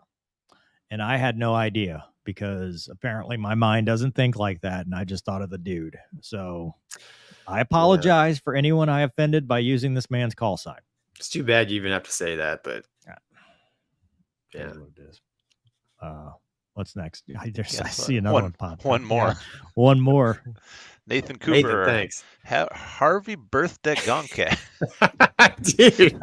Thanks, Nathan. Shrek and Donkey on another whirlwind adventure. Oh, I love it. Question for you both. Are we moving away permanently from unguided rockets, Hydra, for example, in favor of PGMs, at least on fixed-wing aircraft? I don't think the 15E or 35 carries them, just the 16. I mean, when you've got APIC right? The guided rockets, they're really awesome. The little laser guided rockets, those are really cool. However, if you want to kill something in a general area, I feel like it's still needed. Yeah, any kind of precision guided weapon, it's fantastic until, we always say until the technology fails, right? I mean, if you're in an environment where you can't use GPS or like if it's a cloudy day, you can't use your laser. But I mean, there's something to be said about, using the force and making it happen with a dumb bomb per se or unguided rockets or the gun, right? So I don't know. I look at precision guided munitions as kind of like air-to-air missiles. They're nice to have, like the BVR stuff, but you should always have the option to, unholster your pistol and start shooting. Basically, that's my own opinion. Plus, as wars go on, what is easier to develop and maintain and keep going, right? Like you're going to have the real Gucci stuff at the beginning, and then, day 69, guess what? We're shooting regular old rockets because that's what we have. Yeah, because all the fancy stuff is sitting in the humidity, no working anymore. Yeah. Yeah. So, Gonky, we're at a decision point, my friend. Yes, sir. Mental health minute. I don't do well with high pressure situations. Well, do you want to talk about when to walk away or wait for Shanghai for that one? Because he's very good at that. And talk about cold ops. It's up to you, man. Dealer's choice, my friend. They're both pertinent. Let's do Douglas's choice. Douglas, what do you say? Flip the coin. Give me the choices again. So, mental health minute, right? I had two options. Before Shanghai agreed to be on the show tonight, we were going to do cold ops and when to kind of a strategy when you're going away from a threat, whether it's in the air or, something in your life, and how to deal with that, because I had the 6 Ps that I was going to talk about. The other option is when to walk away. And I know that sounds almost the same, but when to walk away is like, hey, I'm done. I'm just like ejecting, like what Mr. Ruff did, or, what Gonky and Shanghai have done, which is like, you know what? See you guys. I quit. I'm not going to do this anymore. So Shanghai's got a great, if you go check out the interview I did with him, he talks about how, he's the hero of Desert Storm in a way, gets the air-to-air kill, goes to weapons school, and he's like, not doing that. See you guys. So that's why I wanted to talk to him about that. So Douglas, yeah, I think save Shanghai's topic for Shanghai. Okay, all right. Mental health minute. Then we're going to talk. Can you talk about cold ops there, Gonky? I want to hear the 6 Ps. Okay. I'm like, what are the 6? So on this episode of the Mental Health Minute, we have talked about, channelized attention, task saturation, facing the threat. But sometimes, that's great. Thanks, Doug. That's awesome. For the kids at home, Douglas has just updated my little banner. So sometimes, though, you have to go cold. You have to build range, build separation from the threat. Whether you're in a gunfight, whether you're in, a situation at home where you're like, hey, I need time to think, whether you're in a DCA, and that's actually where this comes from, defensive counter air. So in DCA, in, any kind of air-to-air engagement, you will remember platitudes and mnemonics and stuff like that. And I remember the 6 Ps, and it actually helps me, just like, near rocks, far rocks, check lead, check 6 when I'm doing a low level. It's the 6 Ps, right? It's pause, posit, picture, plan, posture, prosecute. So first you pause and you go, okay, take a deep breath, whether that's combat breathing, the square breathing, or just, okay, relaxes you, lets your mind, address whatever the threat is. Pause it. Where am I? Where am I relative to the threat? Am I approaching a border if I'm flying in the air? Or where am I mentally? Where am I? What state am I in? Where am I physically? Where the hell am I? Did I get lost? And then where's everybody else? Where's my wingman in this case? Because you're usually leading a 4-ship. Where's everybody in relation to me? Where are my friends? If you're talking just ground stuff, like where are my friends? Where's the help that I need to help, fix this? So that's pause, it, picture. Okay, well, that's more of an air-to-air thing, but when we talk about the picture, we're talking about what is the threat scenario, right? How many aircraft are behind me trying to kill me? How many aircraft are behind me trying to get to what I'm trying to defend? And you can use that. What's the picture? Like, what does it look like in my life? What is the threat that I'm currently trying to face? And what is going on? So in air-to-air terms, we would say, dark star picture. And they would say, 2 groups, range, whatever, here's where they are. They'll tell you how far they are from you. Did you just roll your eyes at my picture called Gonky? Jeez, man. Thanks a lot. This is a serious topic. Yeah. It's the Top Gun stuff coming out of me. Sorry. So now you've got the picture. So you know what the threat is. You know where they are relative to you. And now you come up with a plan. Okay. And it could be, I'm not going to get into tactics, but this is where in the air-to-air game, we would say, okay, we're going to do this. And when we turn back hot, that's what it is. So, okay, that's pause, picture, plan. Now we go posture. Now we set ourselves up to go do that plan, to execute the plan. And again, it's the same thing. You're now communicating to your friends. You're communicating to your wingman. Here's what I've come up with. And here's how we're going to posture ourselves, whether that's, 1 and 2 are going to turn hot, just me is going to turn hot, whatever the case may be. You can use this in your everyday life too, because you've now gone to your friends and said, here's the plan. Here's how you can help me. Here's how I can help you, whatever the case may be. You set yourself up for success because you know what's behind you. You know how to attack it. So you get the posture, and then it's like, okay, ready, break, prosecute. Now it's time to turn back hot, face that threat, and engage the enemy. And that's whether you're air or on the ground, it gives you that opportunity to take a deep breath. And that's all what this is. This is a structured way to step back, build range, because range is what we like. Range gives us the opportunity, even if, if it's a guy with a knife, it's a guy with a gun, if it's a 4-ship of flankers behind you, or if it's just a normal everyday problem, if we build separation and build range from that problem, take a pause and then turn around and face the threat with a plan in mind, it's a lot better than if we're constantly fighting quicksand and sinking because we don't really have a good plan, because we never really assess what the actual threat is versus what we perceive as the threat. Gonky? Yeah, you covered a lot of stuff there.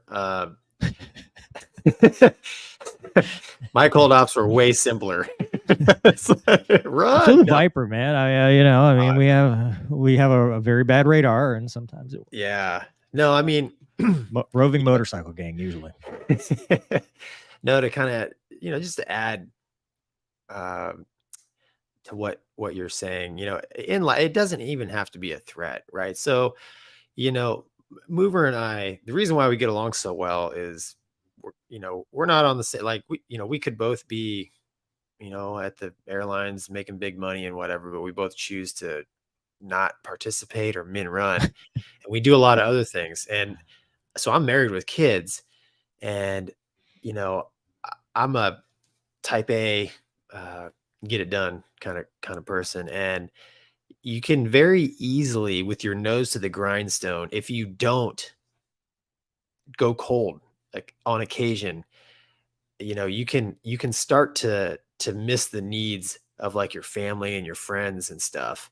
And then that can start to really affect your life, you not only your mental health, but like in my case, your wife or even your kids, if it gets bad enough. So if you're working towards a goal, college, if you're an entrepreneur, or if you're running trailer parks and stuff like, I do, like, sometimes it's good to take a step back, like Mover said, and just kind of if it's your life picture, let it settle and just assess what's going on. Because one thing I've found, because Mover and I, we both do a lot of things, right? I do this YouTube, I do a little bit of coloring books, real estate, land.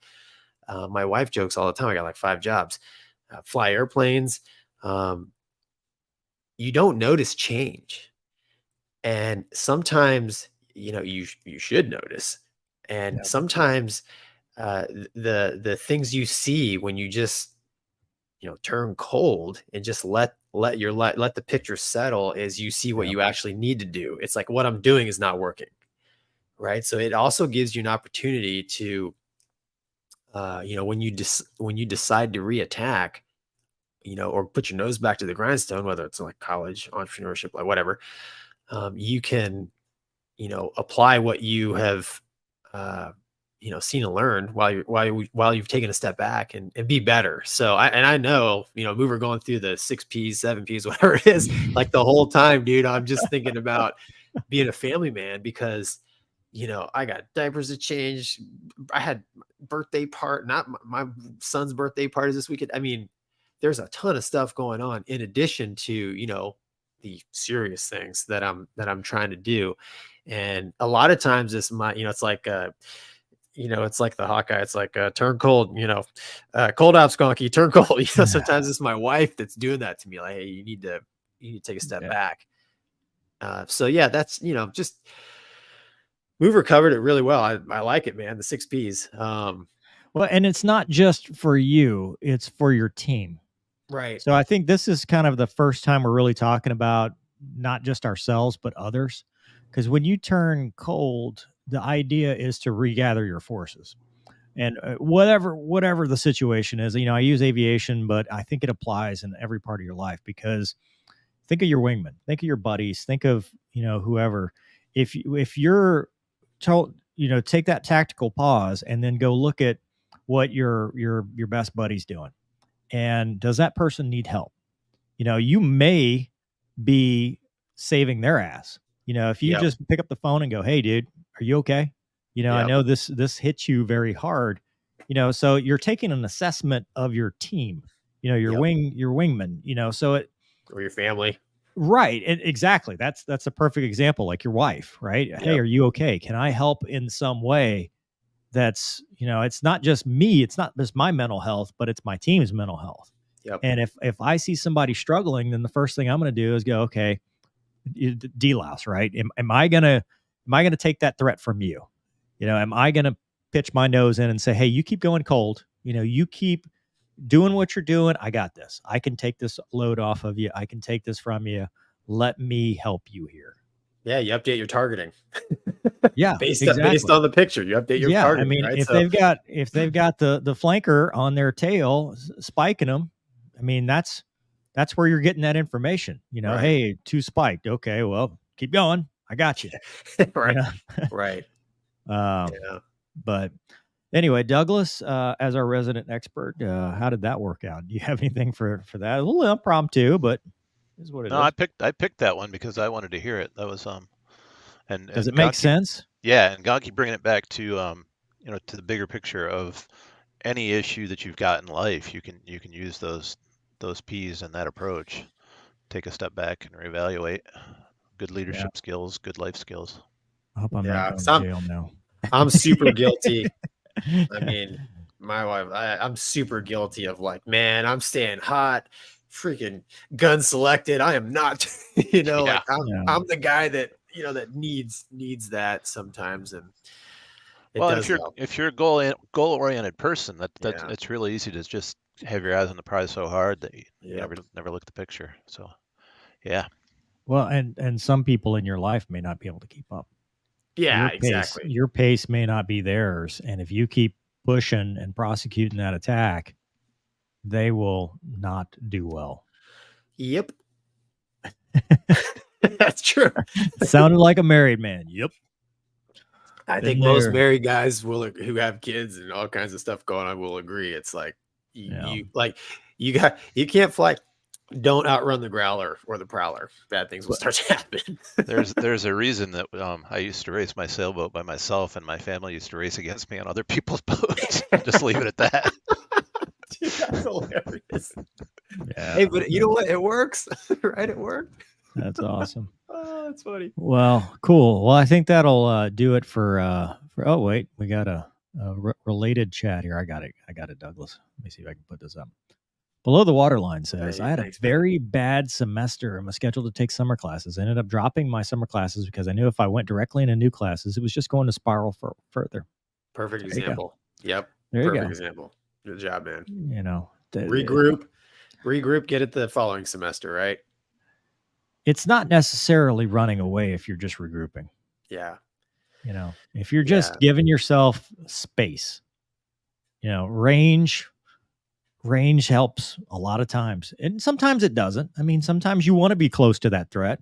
I think a defensive scenario, jiu-jitsu is a lot of, you want to be inside their punch range and stuff like that. But for the most part, Sorry. Go ahead. I was just going to say, we'll get to it later, but I feel weird saying below the waterline, but sometimes quitting is good. Yeah. Yeah, and we'll talk about that when Shanghai's back, because he has the most epic I'm out story that I love. But I appreciate that. And Gonky, let's get rid of this banner. Dude, we made it. We made it, dude. Just me and you. Yeah, we actually tap went danced for 2 6 hours. minutes. 6 minutes by ourselves. You, me, and Doug. Yeah, It's like, that's gosh, gonna no have one's to get watching. The lost tapes. Yeah, nobody's gonna Behind the believe us scenes. there. Yeah. But we recovered, and I Yeah. think we've proven that just me and you, we can do this. We can do it. We can do anything. Of course, dude. It's the Mover and Gonky show. It is the Mover and I can Gonky talk show. airplanes all night. Yeah. Cool. Douglas, you got anything else for the kids at home? That's it for tonight. Gonky? No, thanks everybody for watching and putting up with our slightly delayed start. 5 Apologize. minutes. Luna says hi. As always. Luna dog. Luna Bell. I appreciate everybody as always. Thank you for the birthday wishes. Yeah, happy birthday, Gonky, and just thanks for watching. I mean, without your support, this would not. It's just be me and Gonky talking to Doug. Pretty much. Not that there's anything wrong with that. No. It would be a lot more sadder. All right. Well, we'll see you guys next Monday. We'll see you Take care. guys. Bye. Take care.